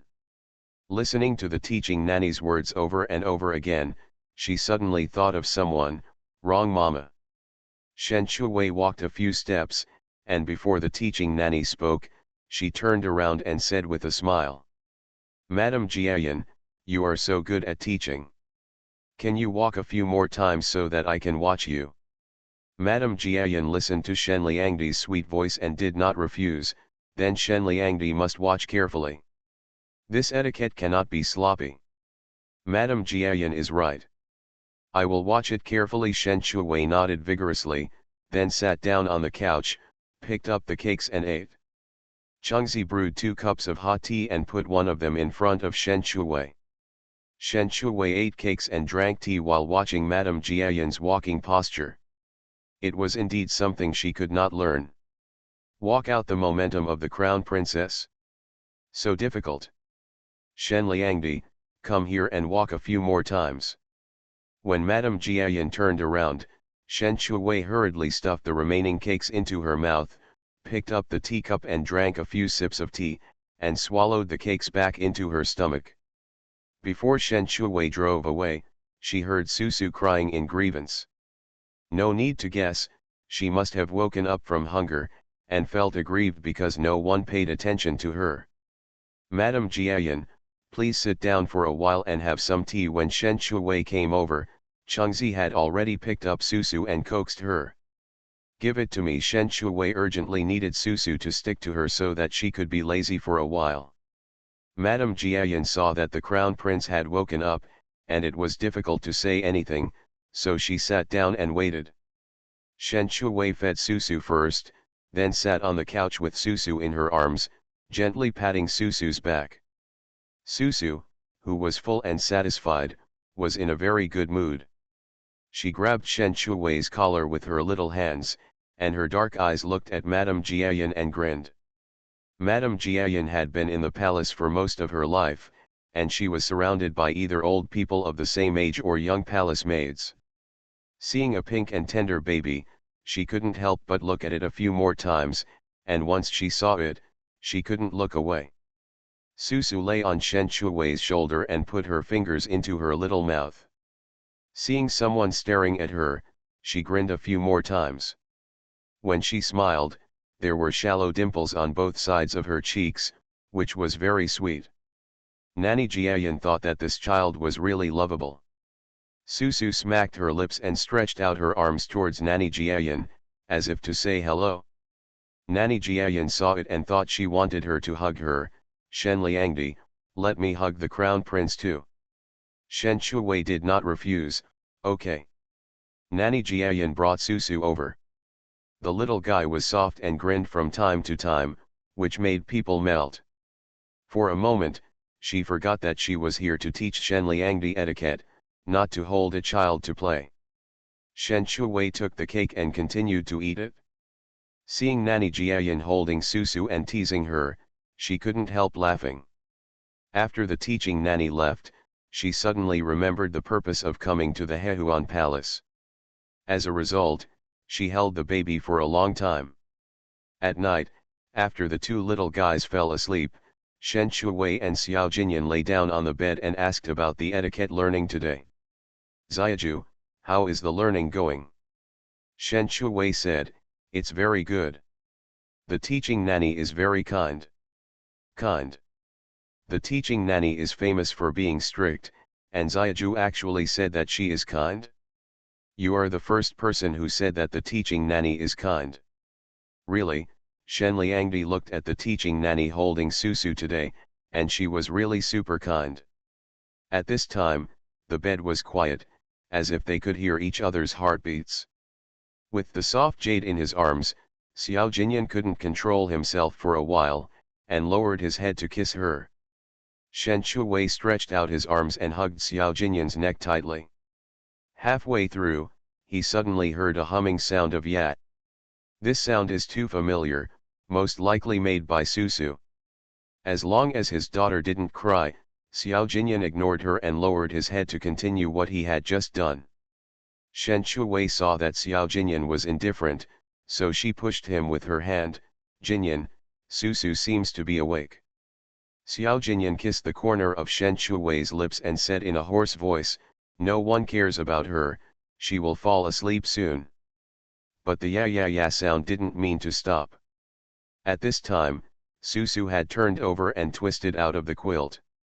She kicked her legs and came to her brother's face, but she didn't know it. Her little hands grabbed the little bell, and she shook it curiously, and the bell made a pleasant ringing sound. Susu immediately grinned happily, and also made a chuckle. To Xiao Jinyan's ears, it was to ruin his mood. Shen Shui hid in Xiao Jinyan's arms, pinched his arm, and said softly, Jinyan, go hug Susu. At this critical moment, he actually asked him to hug his daughter? The prince longs for me every night after mastering thought reading. Author, Gongzi Yun Si. Chapter 388. Where can Xiao Jinyan go away at this moment? Susu didn't cry. She might fall asleep later. But Susu wakes up. If no one pays attention to her, she will definitely cry later. This is the experience Shen Shui gained from accompanying the babies in the past 3 months. Dao Tao woke up okay, almost no noise or fuss. But Susu wakes up mostly because she is hungry.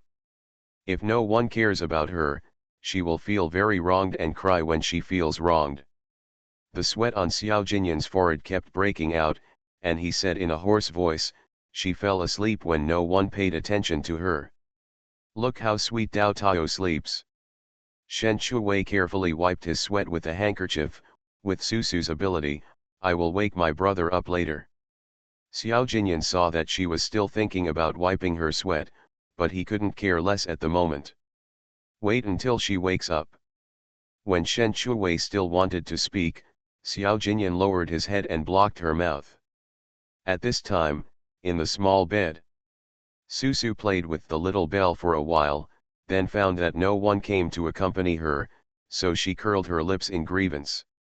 I kicked my legs and stepped on something soft. I thought it was fun and kicked a few more times.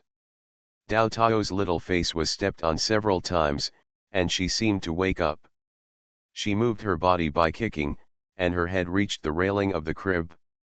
Susu felt a little uncomfortable, so she moved her small body. After a while, the little head rubbed against the elder brother's head, and the little hand holding the bell tried to pinch the elder brother's face, and the little bell jingled in his hand. Xiao Jinyan's forehead was throbbing with veins. Who put the little bell next to Susu? Never do anything good. At this time, in Qiancheng Hall, Xiao Jinyu suddenly sneezed. Miss Han stopped moving her hands, raised her head and looked at him worriedly. What's wrong? No, it's okay. Xiao Jinyu suppressed his blush, who was thinking about him. Under Susu's harassment, my brother was successfully woken up. The clear ringing of bells in his ears was really disturbing to his dreams. Easy, Susu pinched her brother's fleshy little face, subconsciously came over and took a few bites. Dao Tao, who had saliva on his face, was already taking it for granted. He held the small bell in his sister's hand in his little hand, expecting his father and mother to rescue him. I gnawed on the Susu for a long time without eating anything. I was anxious and aggrieved. My light eyebrows wrinkled in grievance. I held my mouth shut and cried. Wow wow. Shen Chuwei and Xiao Jinyan, who was in high spirits, looked at each other and lo and behold, I was right. Xiao Jinyan sat up helplessly, put on her clothes, then came to the crib and picked up her aggrieved daughter. Susu, who was held by her father, immediately stopped crying, as if she guessed that her father would carry her to find her mother. Dao Tao and Susu should be taken care of by the wet nurse. Because I read prenatal education books and it was mentioned above that it is beneficial for children to grow close to their parents. Because of Xiao Jinyan's experience, Dao Tao and Susu have lived with them since birth. Just, good for the kids. It has certain obstacles to their love as husband and wife. Shen Chuwei looked at Xiao Jinyan holding his daughter with a resentful expression on his face, and couldn't help but laugh. They say that my daughter was my father's little lover in his previous life, and that's not true at all. Xiao Jinyan looked at Xiao Ju, who was leaning forward and backward with a smile, and then looked at the grinning daughter in his arms. He didn't think that his daughter was his little lover from the previous life, but that she was here to cause trouble. Originally, he planned to wait until his daughter had eaten and drank enough before continuing, but he saw Xiaju sleeping with her eyes closed on the bed, and her daughter was lying on her side in her arms. After eating, she became honest. Xiao Jinyan shook her head helplessly, bent down to hug her daughter, and found that her daughter's little hands were tightly grasping Xiaoju's clothes. The child's hands were very strong, and it could not be pulled out without brute force. Even if Xiao Jinyan wanted to sleep alone with Xiaju, he couldn't bear to force his daughter's hand away. He turned around and hugged his son over. Anyway, he couldn't hold the 9-year-old, so why not treat them equally and let his son experience the benefits of sleeping with his parents? It is more likely because of his own experience that even if he dotes on his daughter, he does not ignore his son's feelings. Dao Tao had just fallen asleep and was placed on the big bed. Children are born with the ability to detect the body temperature from their mother. Even though there is a younger sister between them, it does not prevent him from liking to stay by his mother's side. Xiao Jinyan looked at the 3 women sleeping inside, and they had a son and a daughter. This was something he had never thought of. The depression I felt when I was interrupted twice was made up for by this beautiful scene. The next day, Shen Chuwei woke up not from hunger, but from being pinched. As soon as she opened her eyes, she saw a chubby little face, pinching her nose with her harmless little hands with a serious look on her face. Not only that, she seemed to be very interested in her mouth. And Susu's soft little body was lying on her arm. No wonder my hands are numb. Shen Chuwei gave her daughter's chubby little face a bite. Susu, good morning. Susu, who was kissed, grinned very happily. Dao Tao had already woken up due to his sister's tossing. He kicked his calves and turned over, trying to make his mother notice his presence. Shen Shuwei saw that his brother was also on the bed. No need to guess, Xiao Jinyan must have carried the brother and sister to bed. She turned over and gave her son's little face the same chirp, "Dao Tao, good morning." Dao Tao waved her little hands happily and grinned, but she smiled more reservedly than her sister. When Shen Shuwei thought about having to practice etiquette with her nanny today, she wanted to be locked in bed and unable to get up. Early after the imperial edict was issued to confer Shen Shuwei the title of Jiahe County Princess and the title of Crown Princess to the Eastern Palace, it became a hot topic in the Eastern Palace. Even those who are not in the palace know that the Crown Princess must be elected as the Crown Princess regardless of her family background and status. In their eyes, Shen Shuwei is just a beautiful woman with nothing else.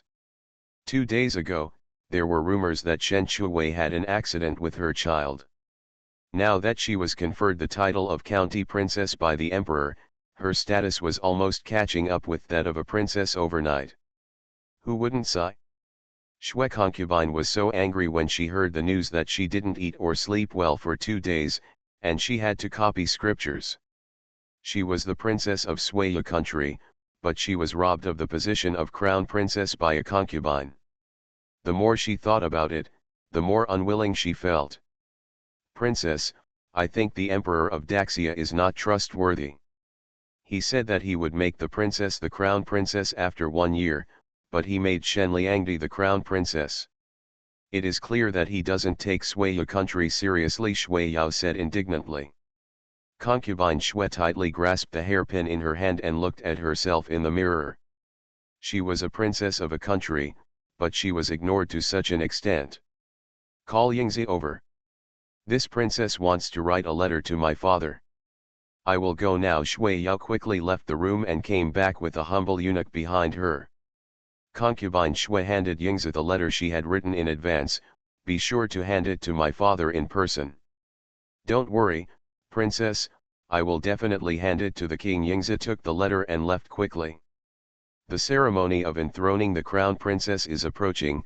What are you going to do next?" Shui Yao was so anxious.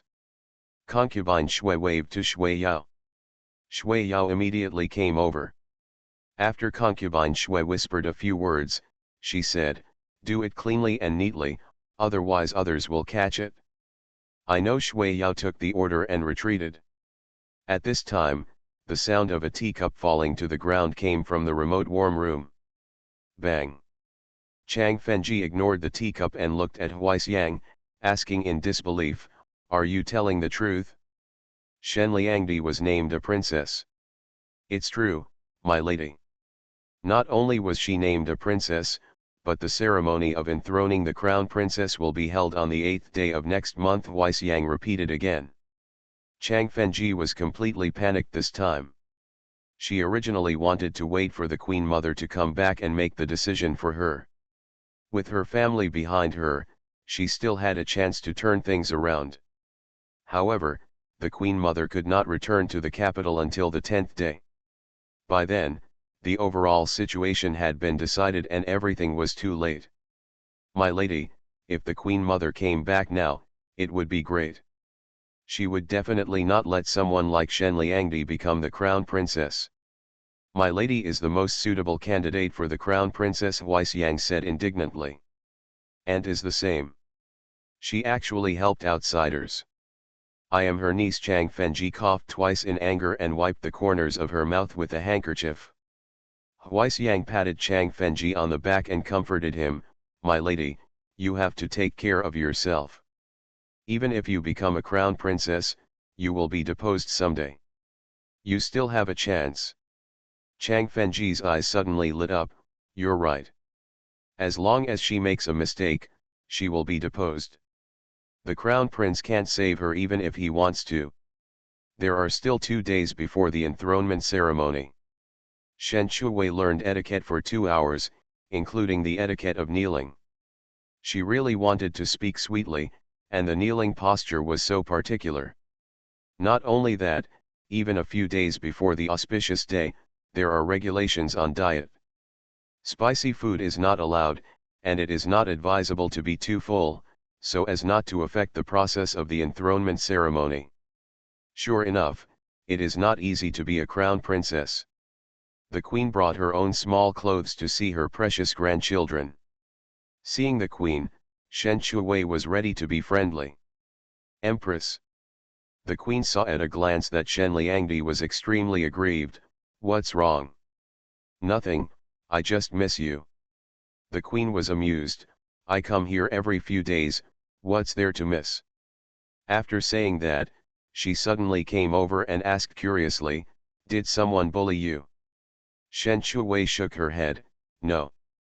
The queen thought for a while and guessed, the enthronement ceremony will be in 2 days. Are you too nervous? Shen Shuwei nodded, a little bit. It would be great if she could have a hot pot to relieve her nervousness. It's normal to be nervous. I was also very nervous at that time. I just need to get through that day. The queen experienced it personally, and it's all tears. That day really took a day to get through. What can Shen Shuwei say? Of course she got through it. It's not long before summer. I made a few clothes for the babies. They are all one-piece clothes. There are slits at the bottom, which is very convenient. The queen took out the small clothes for Shen Shuwei to see as if she was offering a treasure. Shen Shuwei looked at the style of the small clothes and found that it was similar to the one she drew, but it was a summer style. The queen is so amazing, the babies will definitely like it very much. The queen was praised and smiled. Just as she was about to go see the babies, Qing Ying walked in with small steps. Queen, Huaixiang said that Chang Fenji accidentally fell into the lake and is in danger. You are listening to novels at Bless Up channel. Wish you happiness and luck. Please subscribe to receive new novels. How do you feel about this novel? Please like and leave a comment. The prince longs for me every night after mastering thought reading. Author, Gongzi Yun Si. Chapter 389. The queen just walked to the crib and looked at the cute appearance of the 2 babies. Before her smile could spread, she heard bad news. Why did you fall into the lake when you were fine? What do those servants do for food?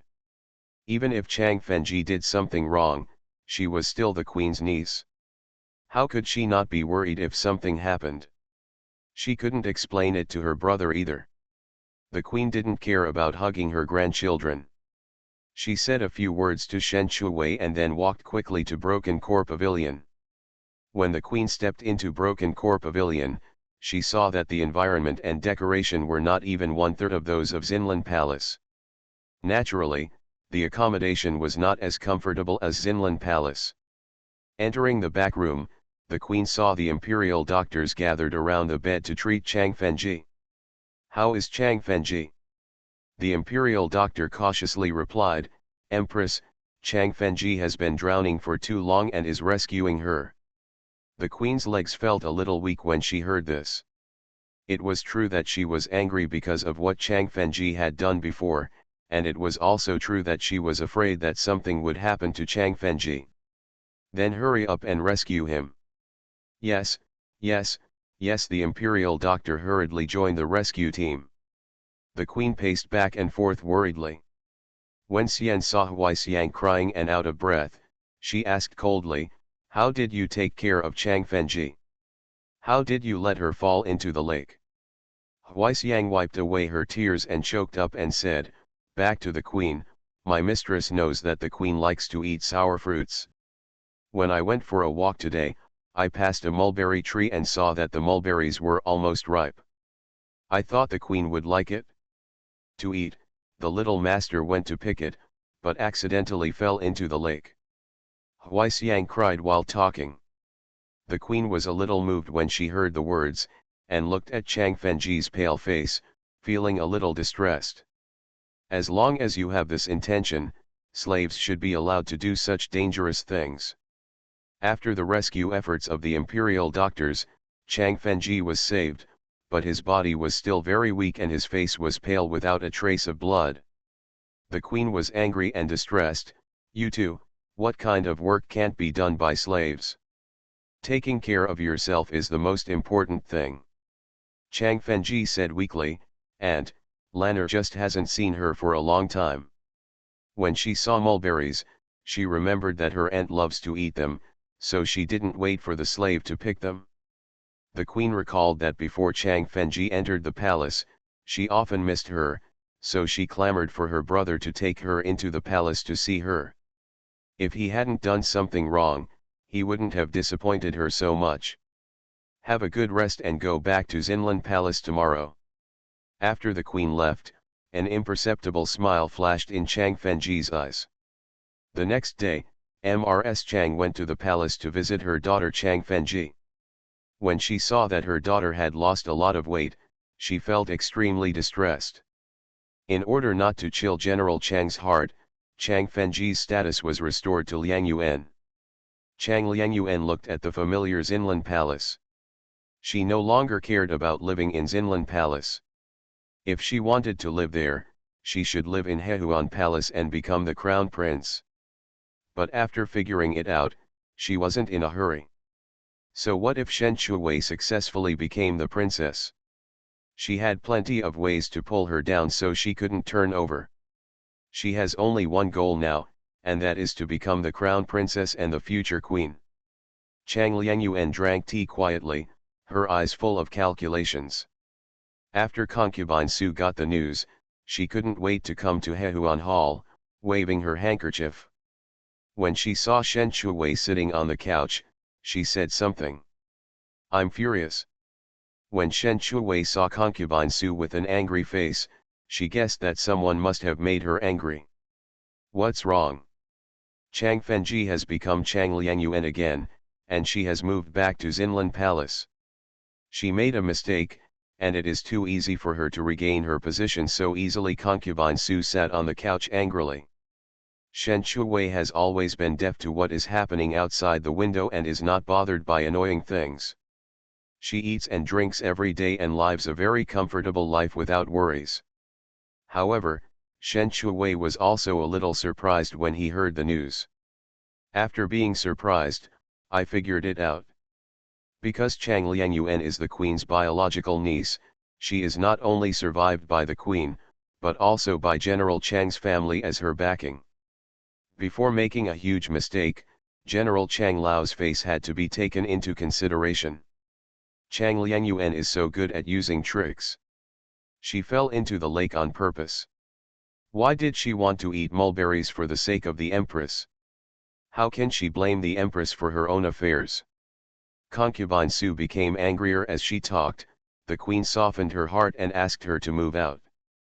Chang Liangyuan is the queen's niece, so it is inevitable. Concubine Su said, I know this reason, that's why I'm so angry. She relies on her family to do whatever she wants.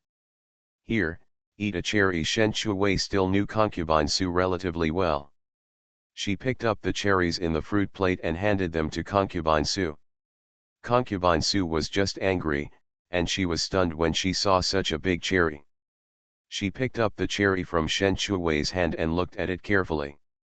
The cherry was dark red in color, large and fresh. The freshness could be judged by the smoothness and hardness of the cherry's appearance. How come there are such big cherries? This is the big cherry variety, super delicious, Shen Shuwei said, picking up one and putting it in his mouth to eat. Concubine Su couldn't wait to put it into her mouth. After biting it open, her mouth was filled with juice. It's sweeter than a cherry. She looked at Shen Shuwei expectantly. Is there any more? Bring some back to me.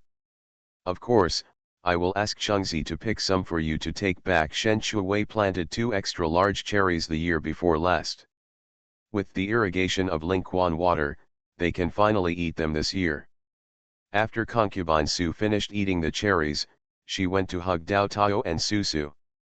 As a godmother, she comes to play with them every day, so she is naturally very familiar with them. So when they saw concubine Su, the brother and sister would smile innocently. Dao Tao, Susu, you look alike. Concubine Su turned to look at Shen Shuwei.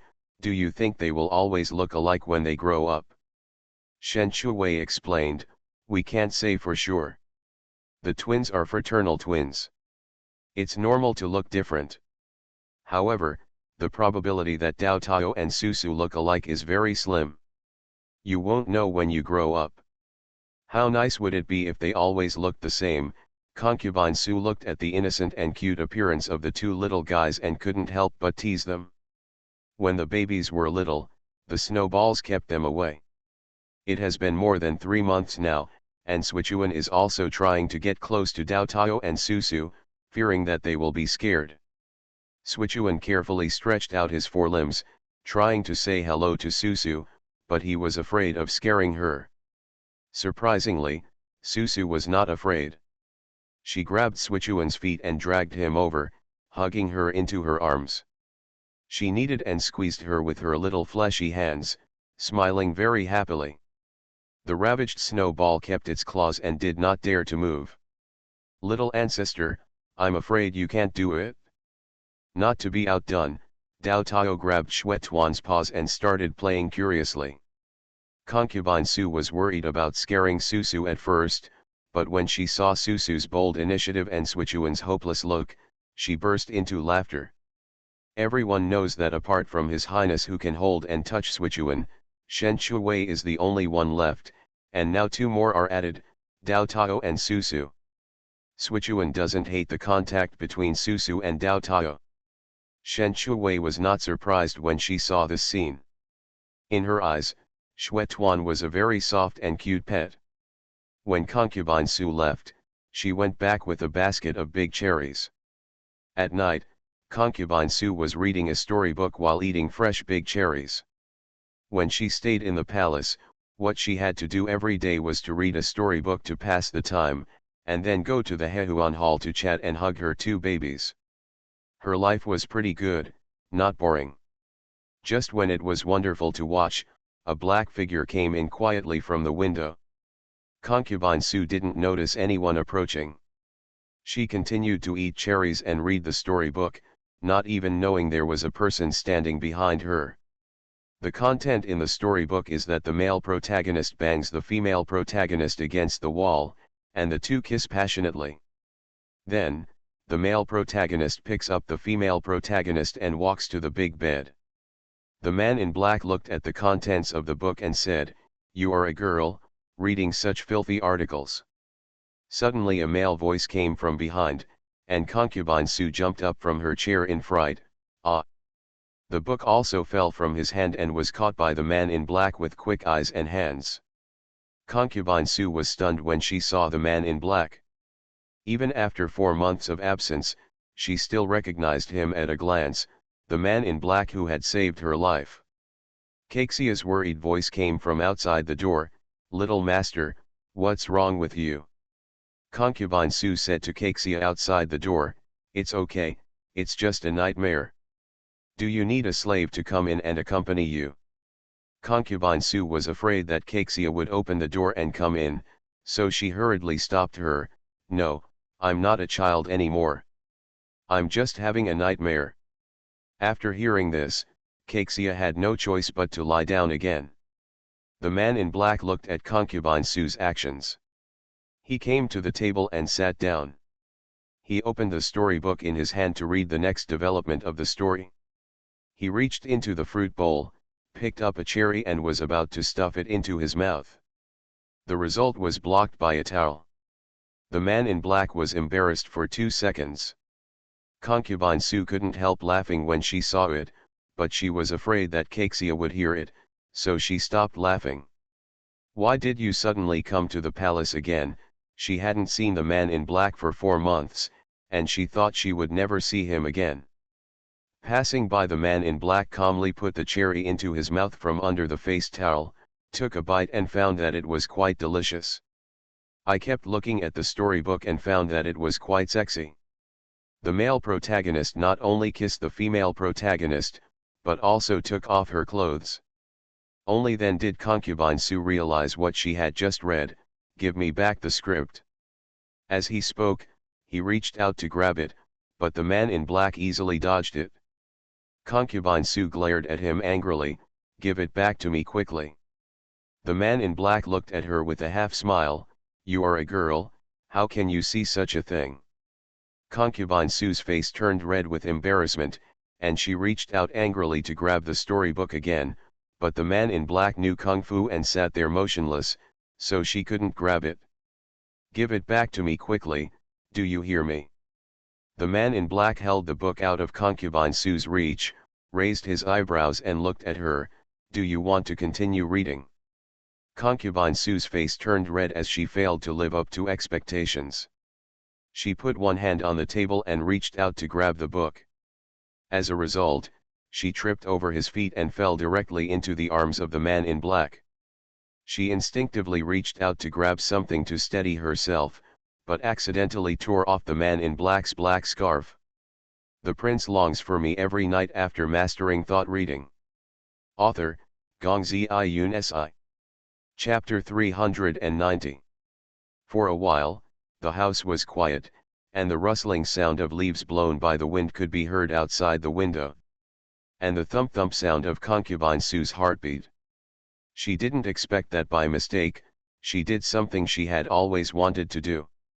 Under the black scarf, under the shadow of thick and long eyelashes, there was a pair of beautiful phoenix eyes, a high nose bridge, and a faint smile at the corners of the lips, with a bit of unruly smile.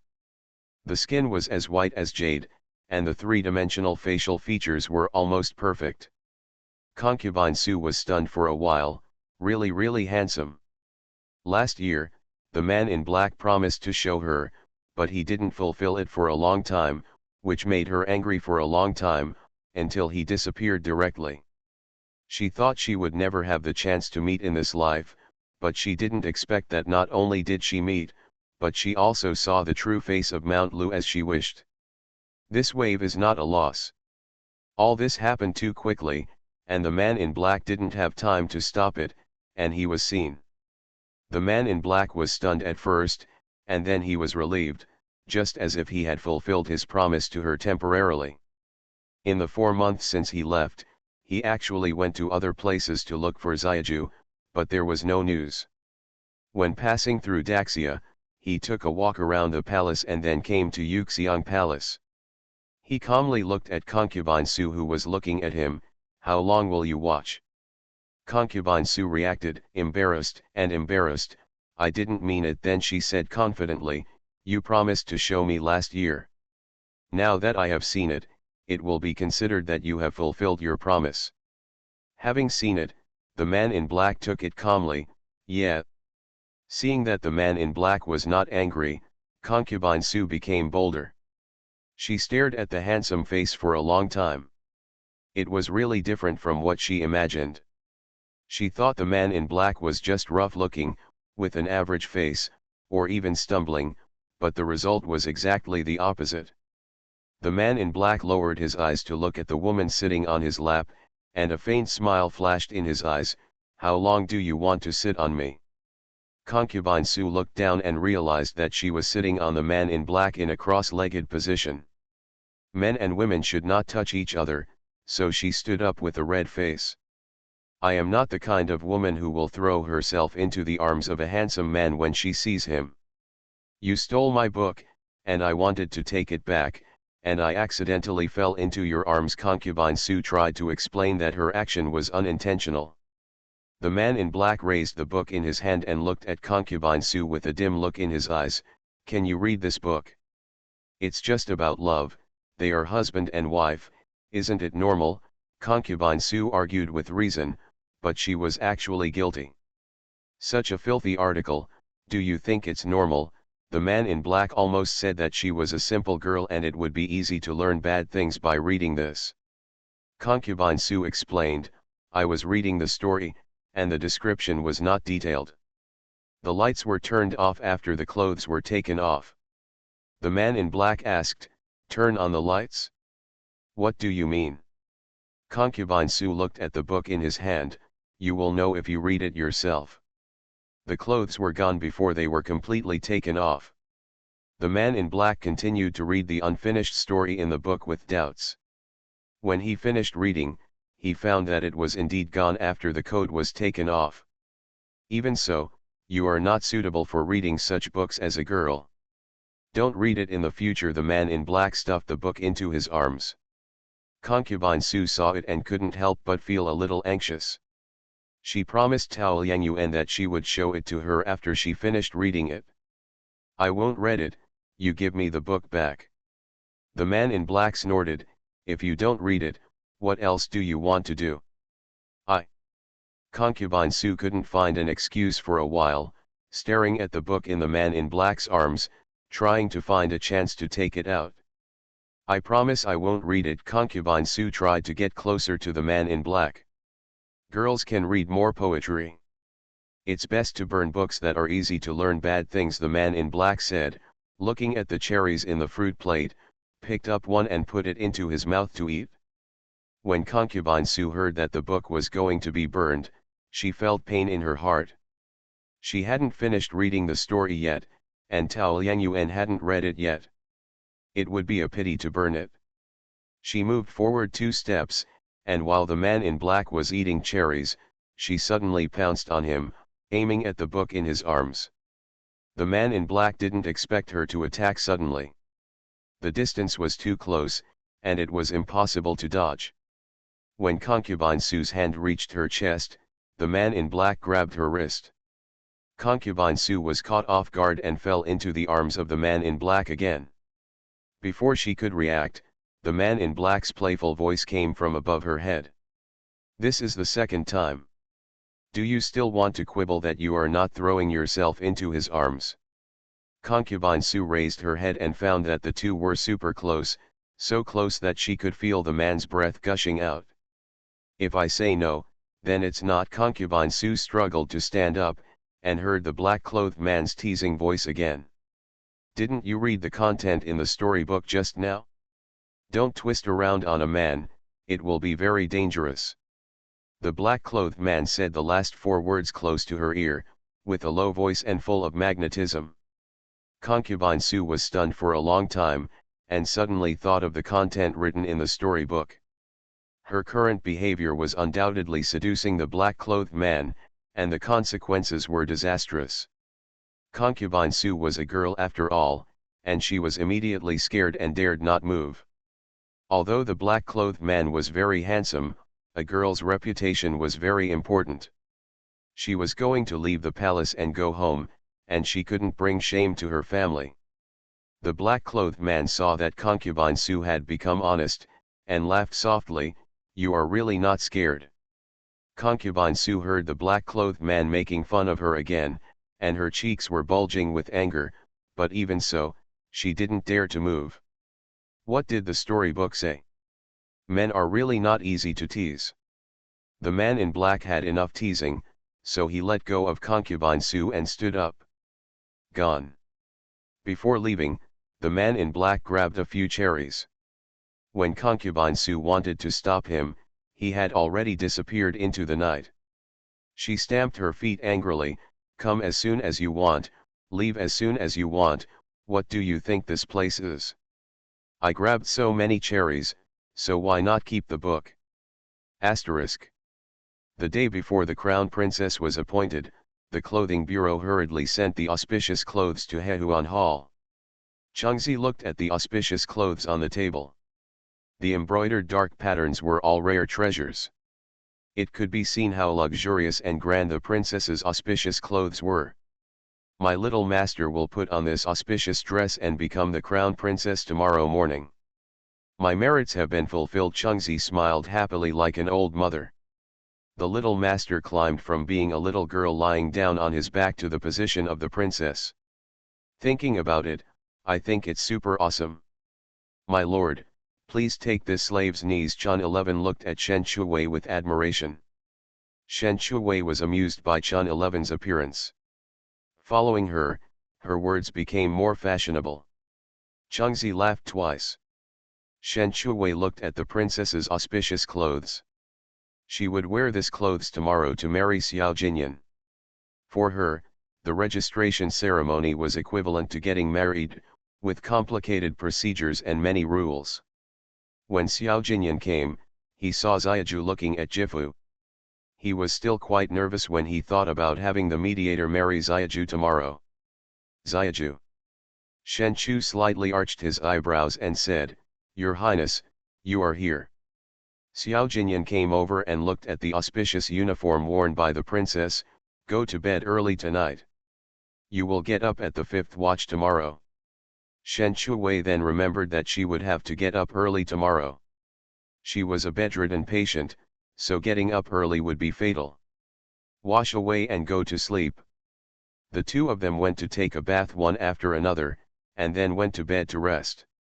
In order to get up early tomorrow and not delay the auspicious time, Xiao Jinyan asked the wet nurse to put Dao Tao and Susu in the side hall tonight. The bed curtain was lowered, and the bed was completely dark. Xiao Jinyan hugged her, only kissed her, and did nothing else. "Are you nervous?" Shen Chu shook his head slightly. Getting up early tomorrow would be the most difficult thing. Xiao Jinyan kissed her lips and said, "Don't be afraid, everything is mine." Shen Chu said softly, "With Jinyan by my side, I can follow my instructions with peace of mind." Xiao Jinyan said helplessly, "Have you forgotten the etiquette process tomorrow?" No, I don't dare to forget. I still remember the general process, but the details may be overlooked." "Xiao Jinyan, go to sleep." Shen Chu smiled and began to sleep peacefully. At 5 o'clock in the morning, Xiao Jinyan got up and woke up Shen Chuwei, who was sleeping soundly. "Xiaju, it's time to get up."